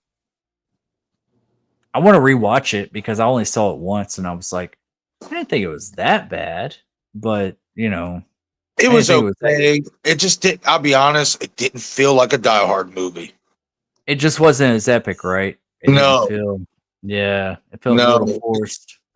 Yeah, definitely. I felt like they tried to go with the family angle a little too deep Mhm. and stuff like that, and it was more about the family angle than the action itself Yeah, and what was going on and stuff. And Bruce in that movie, well, his character, I'm not saying he was a side character, but he kind of was because it wasn't his mission; it was his son's mission. yeah. You know what I mean? So it's it's nothing like the They were first couple. so they were so hell bent to make his son to be this big action star and he still isn't. You know, they're still putting him in stuff. He's a good actor, but he wasn't fucking Bruce Willis. He wasn't Die Hard material. No. You know, like they tried to do a passing of the torch, and they weren't. It wasn't ready for that. If you guys ever want to join my live on TikTok, you're more than welcome. Hey, lady, let us know. You're having a live right now. Let's go. I'm down. I'm up. Now you got me doing the bearded. Love you, Eric. Hi too. Now, have you guys ever seen the Bruce Willis movie Color of Night? Long time ago. That's got Brad Dourif in it. It's got Scott Bakula. It's kind of like a slasher in a way. Okay. It is. Okay. It's basically like a slasher or whatnot. The killer, from what I remember, the killer's attire, it kind of reminds you a little Urban Legend-ness. You know what I mean? Like with the appearance, with the, kind of like the hoodie and the black mask and stuff. It's good, bro. Can I get both of y'all's opinion on this? Like, I kind of like throw it up in the air and see what sticks to the wall with this. But like, Urban Legend and The Faculty, I kind of put them on the same pedestal as far as like the era that they came out in and the vibe that they were trying to set. And with The Faculty coming out with, they're going to do a remake instead of a reboot. Not a fan of that. I would like to see some original cast back. I don't want to see a remake. I would like to see a reboot. And then with Urban Legend, they're doing a reboot. Like, I feel like both of these films should be a series or just both rebooted with some of the original cast in it. Like, I don't know, like, and including Disturbing Behavior. I think like The Faculty, Urban Legend, and Disturbing Behavior, they're kind of like in their same like ballpark that just did not get the recognition that they deserve. Like they're all like, these are all fantastic movies, but they just didn't live up to the hype of Scream. I know what you did last summer, Final Destination, and Halloween, all this stuff. Like it just didn't go. Audiences gravitated to a certain one. You know what I mean? Like Scream, Final Destination. Like when you really think about the late 90s and the early 2000s, those were the two movies that really like stuck out like a sore thumb compared to the other ones. Yeah, I Know What You Did Last Summer got two movies, then flamed out for how long? Urban Legend. They did two. They did the first one, and then the second one was slasher based, and then they start doing more like paranormal, like Urban Legends, Bloody Mary, stuff like that. Like going a little bit more cheesier with it. That's not, yeah. Right. Like Disturbing Behavior, to me, has one of the best and most ambiguous endings out of any sci-fi horror movie or any horror movie, period. Because we see, I forget the actor's name. He played in Terminator. James Marsden. James Marsden. I think his name is Noah. Hold on, let me look that up. I have to. It's gonna bug me. Oh, I know what you're talking about. The guy in Terminator 3. John Connor. He plays young John Connor. Yeah, and the third. I liked the third Terminator movie. I don't care what anybody says. I liked it. Even though it was a different John Connor, I don't care. Like that movie, I remember seeing that in theaters, and I was like, man. Nick Stahl. Nick Stahl. Yeah. Because remember, at the end of that movie, he becomes a teacher, and he turns around and he says, "Hello, class, welcome." And you see the red light beam in his eye, and the music plays, man, dude. Like, yeah. And it's like I always wondered, why did we not get a sequel? Like, because Disturbing, it's very few and far between that people know what Disturbing Behavior is. Like my ex-wife, like she was a big James Marsden fan. Like I think she had like a crush on him, but she never heard of Disturbing Behavior. She never wanted, and I made her watch it, and she was like, "This is a phenomenal movie. What the hell?" And I'm like, exactly. Like, I'm telling you, like, this movie, and it's sharp. It's like an hour and 30 minutes movie. It doesn't overstay its way. It wastes no time. Nope. The soundtrack's killer. The cast is killer. The idea, the concept is killer. Like, and there's not any CG fucking eye, dude. Like, you don't need nothing. Nope. And honestly, when this movie came out, I remember when did we watch this on my channel? We might not have. We might have. Cherry Falls. Yes. You We guys watched did. it. Yes. There's a little bit of Cherry Falls in Disturbing Behavior that I was like, man, there's some good shit here. Yeah. Both of them were underrated, man. Like, dude, very underrated. Disturbing Behavior is, to me, for me, that's a classic. You know what I mean? Like, because it was different. It was different. And you know me, Destin, I've told you this before. I'm not a big sci-fi guy when it comes to horror. I'm not really big into that but genre. it's not over the top sci-fi. And that's why I love it. That's exactly why I love it. It's the perfect amount of sci-fi. And also, it has some good drama sequences in too. Like when a girl's smashing her head in the mirror, it's good. It's bad. It's good. And I'm just like, yo, this fucking chick is crazy, but I like it. You know what I mean? Yeah, like, dude. Yeah. Like, and it's and just dude, moments like that. Dude, I even rewatched recently, and I haven't done it on a watch party, but I did rewatch recently Teaching Mrs. Tingle with Kevin Williamson directing that with Katie Holmes and dude, it's good. Yeah. It's really fucking good. It is. And I was sitting here and I was thinking, I don't think I appreciated how good this was when it came out. I just kind of was thinking it was going to be more horror, but I mean, it takes a little bit of step back. But what they do with it, it's really fucking good, and that gave me hope that Kevin Williamson is going to do Scream 7 right.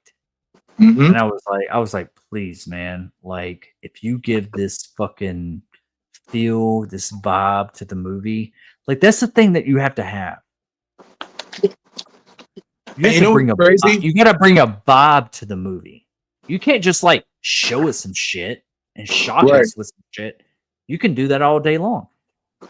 Bring us to where we're like, ooh, that speaks to me. That fucking feels good. Right. I know what you're talking about right now. Like it's been a long. The movies that do that is very few and far between. It's the truth.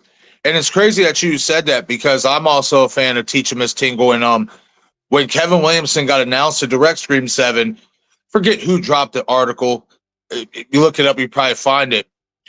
I want to say it was Screen Rant, but don't hold me to that. But somebody did an article and they're like, the only movie Kevin Williamson, I said, Scream fans are excited to have Kevin Williamson in the director's chair, but the only movie that he has ever directed was terrible and stuff like that. And I'm just like, what? They said, say that again? The only movie he ever directed in terms of Teaching Miss Tingle was terrible. Like they're saying, Scream fans is all excited for Kevin Williamson to direct Scream 7. But it wasn't. The only movie he ever directed was terrible, so I don't understand the excitement. And I'm just like, what were you watching? Yeah, because honestly, if I would have read that before I rewatched the movie, I would have been like, oh yeah, I remember that movie like not being up to par. You know, like not being terrible, but I remember being like, oh, that wasn't Scream. That wasn't I Know What You Did Last Summer. That was something different. But when I rewatched it, I was like, this is fucking good. Hell yeah. This is good. When it comes to character building, when it comes to like scene, you know, like transitions and stuff. Like I'm like, put the horror to the side. If you bring this to Scream 7 without and then you add horror to it, dude, I'm freaking sold, man, because Kevin Williamson is really probably the biggest inspiration whenever I come to screenwriting. Like I every time I write a movie, I always think back to his films, how Scream put him on the map. Like this is like I want to live up to his standards, and I probably will never do it. But Teaching Mrs. Tingle is not a bad movie. It No. might not be Scream, it might not be horror, but if you rewatch it to today, and I'm like, this is better than a lot of Netflix shit. This is better than a lot of like I don't know, man. I could be a little bit biased, but I'm telling you, like, I just feel like he knows better than a lot of people when it comes to like young adults, when it comes to teenagers, college students, any kind of characters.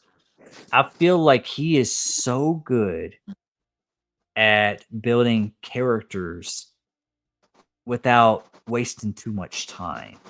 Like you're like, oh, I know exactly who this person is. I know. Like, look. Oh, okay, perfect example. The Faculty.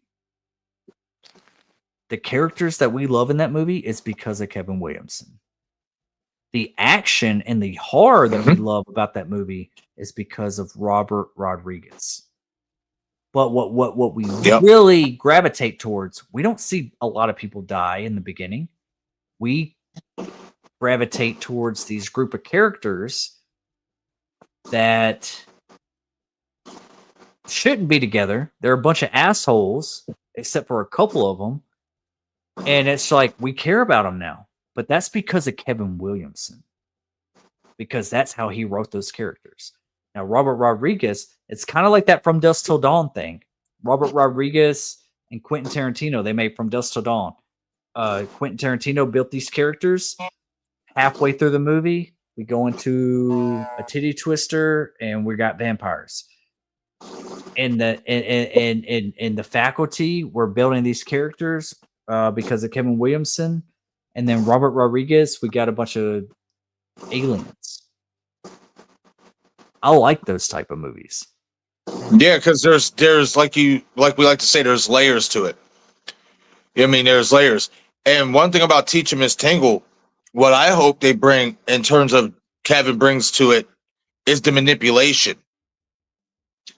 Because there was a lot of like manipulation in that movie with Teaching Miss Tingle, especially when, you know, they have her tied up and all that stuff or whatever. Yeah. And she is so cunning and manipulative that these kids want to do something bad to her, but it's like in their own way, they have these moments with her to where they can't pull the trigger. They can't do it, you know?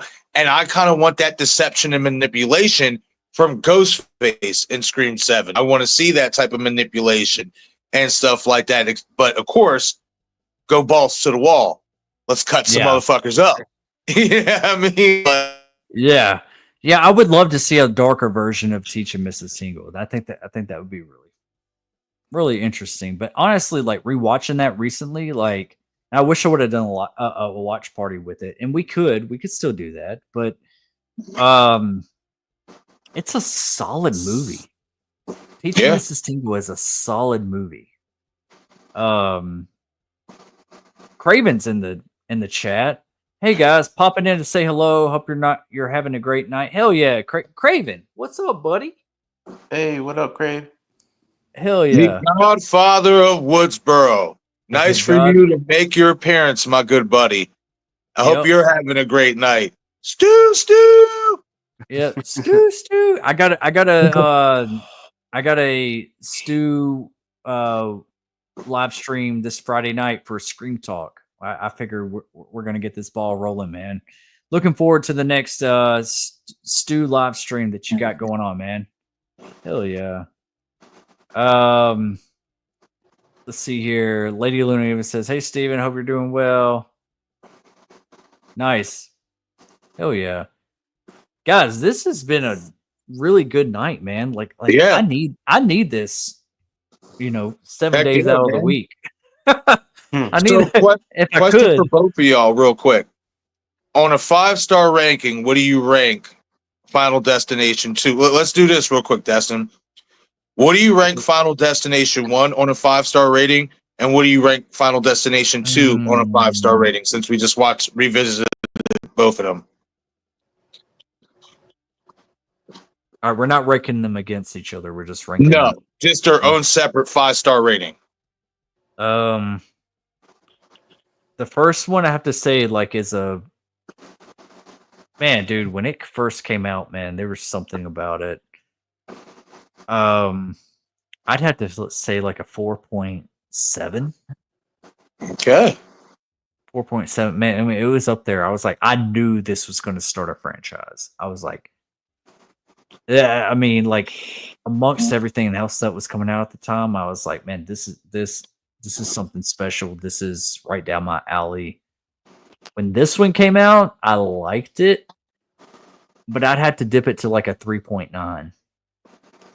I feel that. 3.9. Just, it's solid. It's solid. It just did not have the vibe. It didn't have the characterization of, like, I didn't care about the characters as much. Some of the kills were too CGI. Some about that first movie, man, that just like felt a little bit more real. They went a little bit more practical, and the music. I mean, I gotta say it, man. Around that time, the music really played a big toll on the character. Mm-hmm. Like whether it be just your regular everyday alternative music, okay, yeah, but you're fitting that tone. We're going into this scene with this music, and we're just kind of like, man, and it keeps you going, you know, a little bit. And the characters were just a lot more likable, and yeah, I'd have to say like that's where I stand between 1 and 2. Heard that. What about you, Dom? What do you give on a 5-star ranking for Final Destination 1 and Final Destination 2? So for Final Destination 1, I give it 5 stars. And Damn. that goes to just the originality of it, the genius meaning behind it, the film, and just the characters. You know, the deaths were more realistic and more practical, and it was just scary. It was way more. I think it was more scary than this one. Besides the log truck scene, which is probably another scary thing from Final Destination 2. But other than that, the whole movie of Final Destination 1 is very eerie and creepy and scary. You know, it has that element to it. So for Final Destination 2, I give it a 4 stars out of 5. It's good, but it's not it's not I would say better or worse than the first. I would say it's right in the middle. Because it does have cool kills in it, and the characters were all right, you know.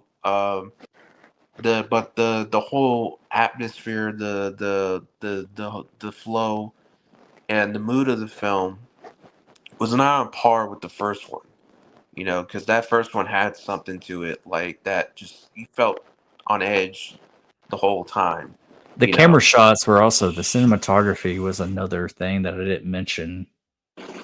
Yeah, the cinematography I think was better in the first one than in the second one, because second one was pretty basic, you know, cinematography for what There it was was. some good there was some good shots in the second one. After rewatching this, I was like, oh, I forgot about that. I forgot about that shot.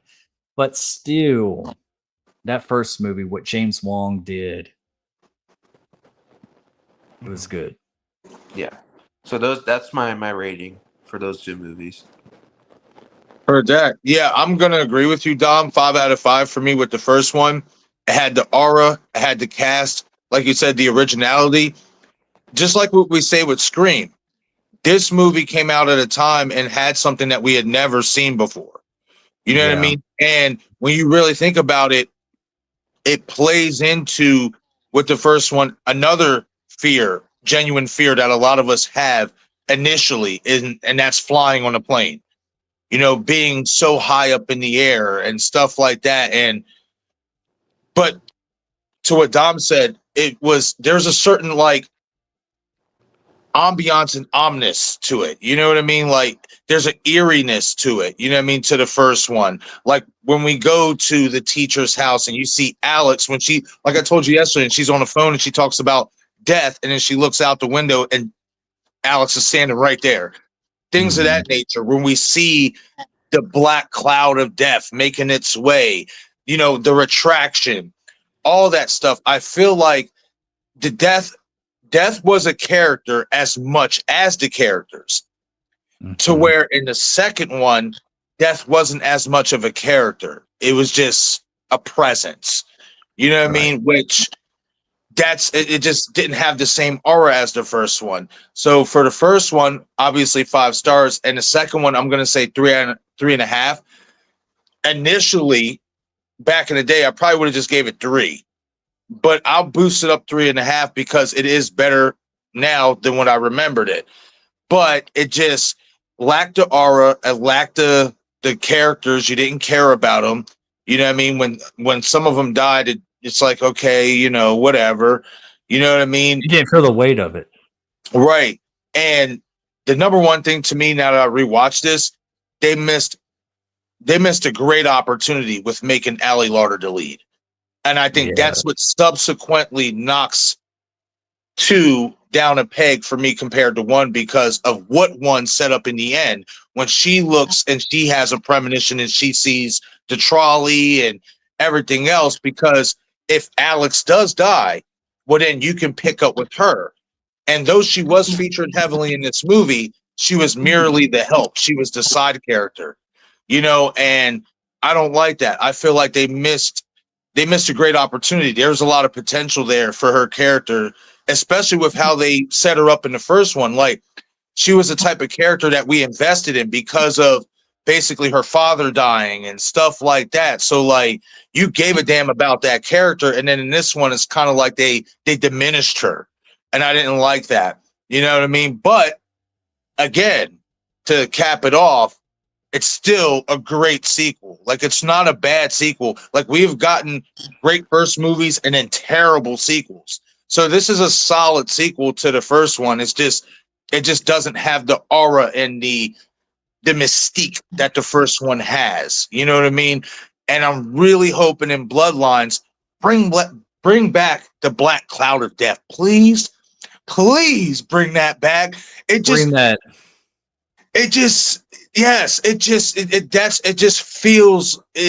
the aura right there, and I want that aura. It brings a sense of suspense. Yes, absolutely. So hopefully with Bloodlines, and I cannot wait till we watch 3 and then 4 and 5, because like I said, I'm really excited to see 5 because you guys are gassing me up.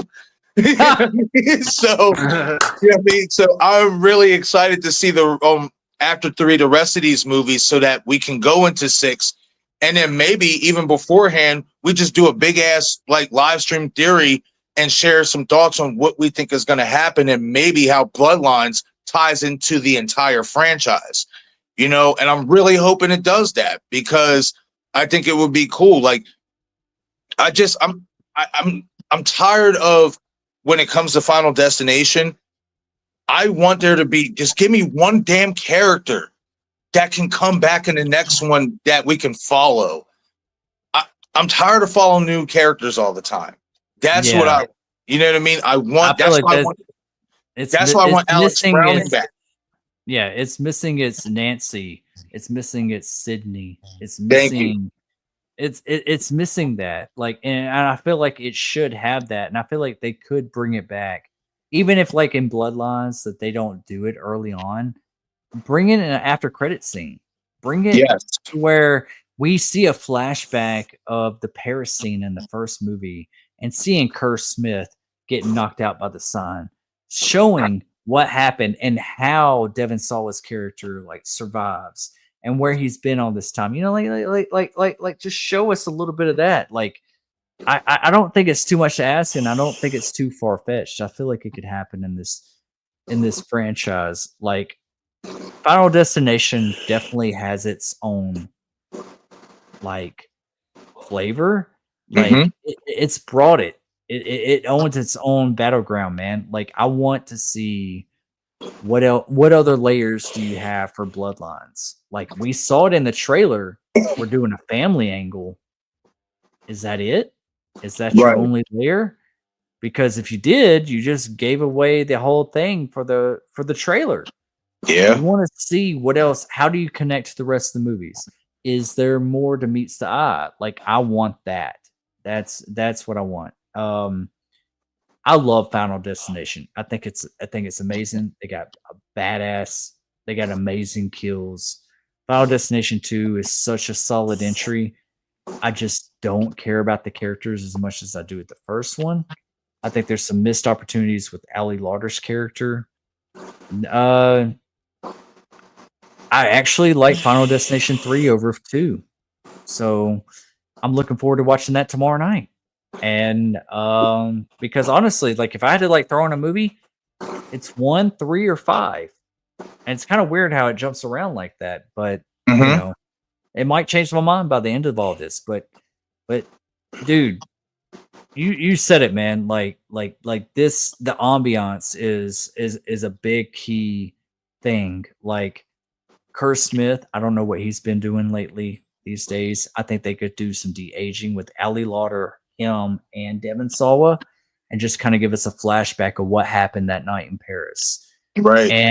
And it doesn't have to be overdrawn. Just show us a simple little scene that Kerr Smith got killed and what Devon Sawa is doing now and all that kind of stuff. Like make it work. Make it work, because I think that's the one thing that's lacking with the Final Destination franchise is that there's no one really to latch on to. No legacy characters. Right. We don't have a Laurie Strode. We don't have a Sidney Prescott. We don't have anybody that it's like we should, and we almost had, but you kill them off in the very next sequel, and it's like, okay, now we're on to the next. Right. Okay, well, now we know what to expect. Everyone's going to die. If they don't die in this one, they're going to die early on in the next one. Yep. And you know, I think that's what the Final Destination films need, is somebody that is going to be our survivor, be the person that sticks around for a little bit. And if Bloodlines wants to be more than just a one-hit wonder, give us somebody that we really care about, and they survive, and we move on. And I'm hoping for Devon Sawa's character. It started with Devon Sawa. It should end with Devon Sawa. It would be really cool. Like they should really embrace that after credit scene and just like being like 1998. I can't remember when it came out, but you know, Paris. And we're just like, oh shit, we're about to get this right now. And he actually survived. Cut it off. Go into the next movie explaining that. You know, you need to give us a hook. There's a lot of times that these movies just don't give us a hook. It's like, no, don't just kill off everybody. Give us a hook. And I think that's what made the Final Destination franchise very limited in what it does, because so far we have 5 movies. We're about to get a 6th one. And there's a reason for that, because of how far they can go with this concept. You know what I'm saying? Like, this concept is it's genius, but it's also, if you continue doing it over and over again, it can get repetitive. And you can say the same thing with the Friday 13th. I mean, it's fun on surface level, right? It's a fun one-time watch. Yeah. But how many of us have really cared to go back and watch them after seeing them one time, even though that the kills are freaking amazing? After all this time, I don't recall like, oh, I need to go back and rewatch that, because there's not another layer. There's not anything else to chew on. It's just like really creative dissing. It's like, oh, it's cool for that moment. But I want a movie kind of like Saw, where it's like there's layers. Oh, let me rewatch that, because now I can watch it in a different way. And this was really going on beside it, you know, like kind of like Scream. Like Scream doesn't really have it, but that Scream has that has that moment of like rewatch these movies and you're like, oh, that's Stu. Oh, that's Billy. Oh, Yep. that's Mickey. Oh, it's got that extra layer to being like rewatchability. I want and I feel like Final Destination can lean into that. They just need to. They need to tap into that and do a little bit more. I hope I know I keep saying it, but like from earlier, like I keep watching that trailer, the 2 trailers that are out for Final Destination 6 Bloodlines. I'm like, looks cool. I want some of the CGI to be worked up before the movie comes out. I hope that happens with but from what they're showing me, I see the layer. Everything's connected. It's grandma, but there's also Flight 180. There's also the wreckage of number 2 and all this kind of stuff. I need an extra layer than just a book showing me that stuff. Right. You know what I mean? I need something else because you just gave it away. If that's all the layers you got, I agree. I'll still watch it, but how much is your rewatchability going to be? How many times am I going to be like, oh, that changed the game? Right. You got to change it. I will say this real quick because I know we're about to head out because I'm sure you got to get up early for work, Destin. Yeah, I do. But one thing real quick before we head out. This is the 25-year anniversary to the original film. It came out in 2000. I'm old. I am so old. So this is the 25-year anniversary. If there is ever a great time to bring back and pay homage to Devon Sawa's Alex Browning character and bring him back and at least give us one more movie. I'm talking about like a cameo in the end, like a cliffhanger, and then leading into the next one. Right. This is the time to do it. This is it. The 25-year anniversary. So basically 25 years after the first events, Flight 180. Mm-hmm. Come on, please connect all this. Like, I'm really hoping they do it. It makes all the sense in the world. 25 years. Let's get Devon Sawa back. Let's have that character that is our Dr. Loomis, that is our Laurie Strode, that is our Sidney Prescott, that we can sink our teeth into and get another movie out of.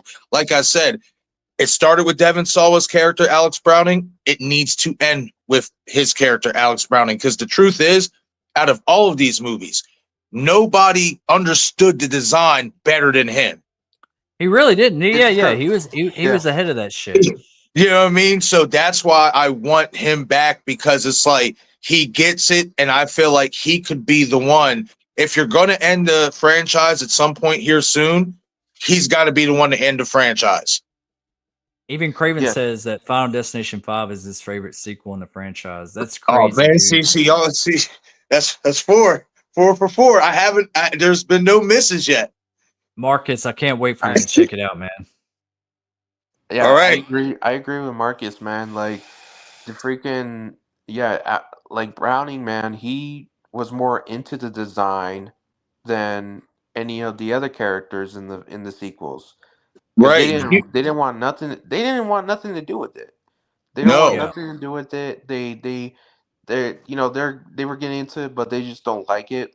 Browning was just so into it. He was just so down with it. He's like, yeah, and then even Kira Smith's like, "What? You think you're God now?" Like you think he's above everyone else. He has the God complex almost. Mm-hmm. It consumed him. It consumed him. Finding a way to cheat death consumed him. Yeah, I mean, if you brought him back, I don't even know if I would accept it if they killed him like halfway off, like Ali Lauder. You know, like I mean, it had to be perfect. He had to like sacrifice himself for the better good or something. You know, like I don't know, man. There's definitely something that they could do, because I mean, so many horror movies bring back dead characters, and this guy, we never even saw his death. Come on, right? My boy cheated death how many times in the first one, and more gruesome deaths at that. And you mean to tell me he got caught slipping, getting hit by a random brick? Yeah, that's such a cheap. Yeah, That's so cheap. Hopefully, we're in for a surprise.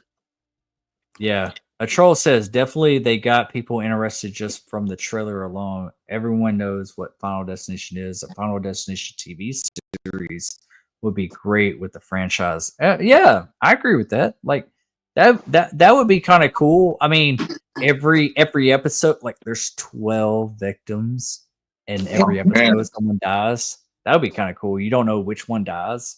Right. I would like that. Like give them like a whole character episode, and then by the end it's like, oh shit. Make us think. Make us think who's next. Yeah. Yeah. Yeah. This but was I a am lot. glad. I am glad that we're getting a theatrical run though. Like honestly. But guys, this has been a lot of fun. We're going on 3 hours now. We're coming back tomorrow night. Final Destination 3, and then after that, it's going to really get interesting because Marcus hasn't seen 4 or 5. So hang around for that. We're going to get through 3. And then also Friday night, 9 p.m. Central, we got Scream Talk, some Stu theories, some Stu Mocker theories. It's already up on my channel. If y'all want to be a part of that, let me know. I'll send y'all some invites. Y'all want to come hang out? I'm looking to try to like live stream as much as possible. I miss everybody. I miss my family. Y'all are it, man. Like Lady Luna, Craven, a troll, everybody, Denisha, Paula. I love y'all. And thank you for showing your support tonight. Final Destination 2. It's a solid entry. It doesn't live up to the first one, in my opinion, still after all this time of seeing it. But I think I like it more now than I did when I first saw it. When I first saw it, it just didn't have that same vibe. But now I'm kind of like, okay, I dig it because of, a lot of stuff that we have now. Like, I just don't feel like it fits that late 90s, early 2000s feel. And that's what I was searching for at that time. I agree, man. It didn't have that hipness that the first one had. Yeah, exactly. And lady, you too. See you tomorrow night. I hope to see everybody tomorrow night, 8 p.m. Central for Final Destination 3. Check out I Shot 'Em 6 Times and Dominic St. Clair. They got great channels. They got great content. We're going to be over on their channels as well. So subscribe and hang out for a little bit. We love y'all, and we'll see y'all later, or we'll see you on another time. See you tomorrow night. Final Destination 3. I love your faces. Peace out. Have a good night, everybody.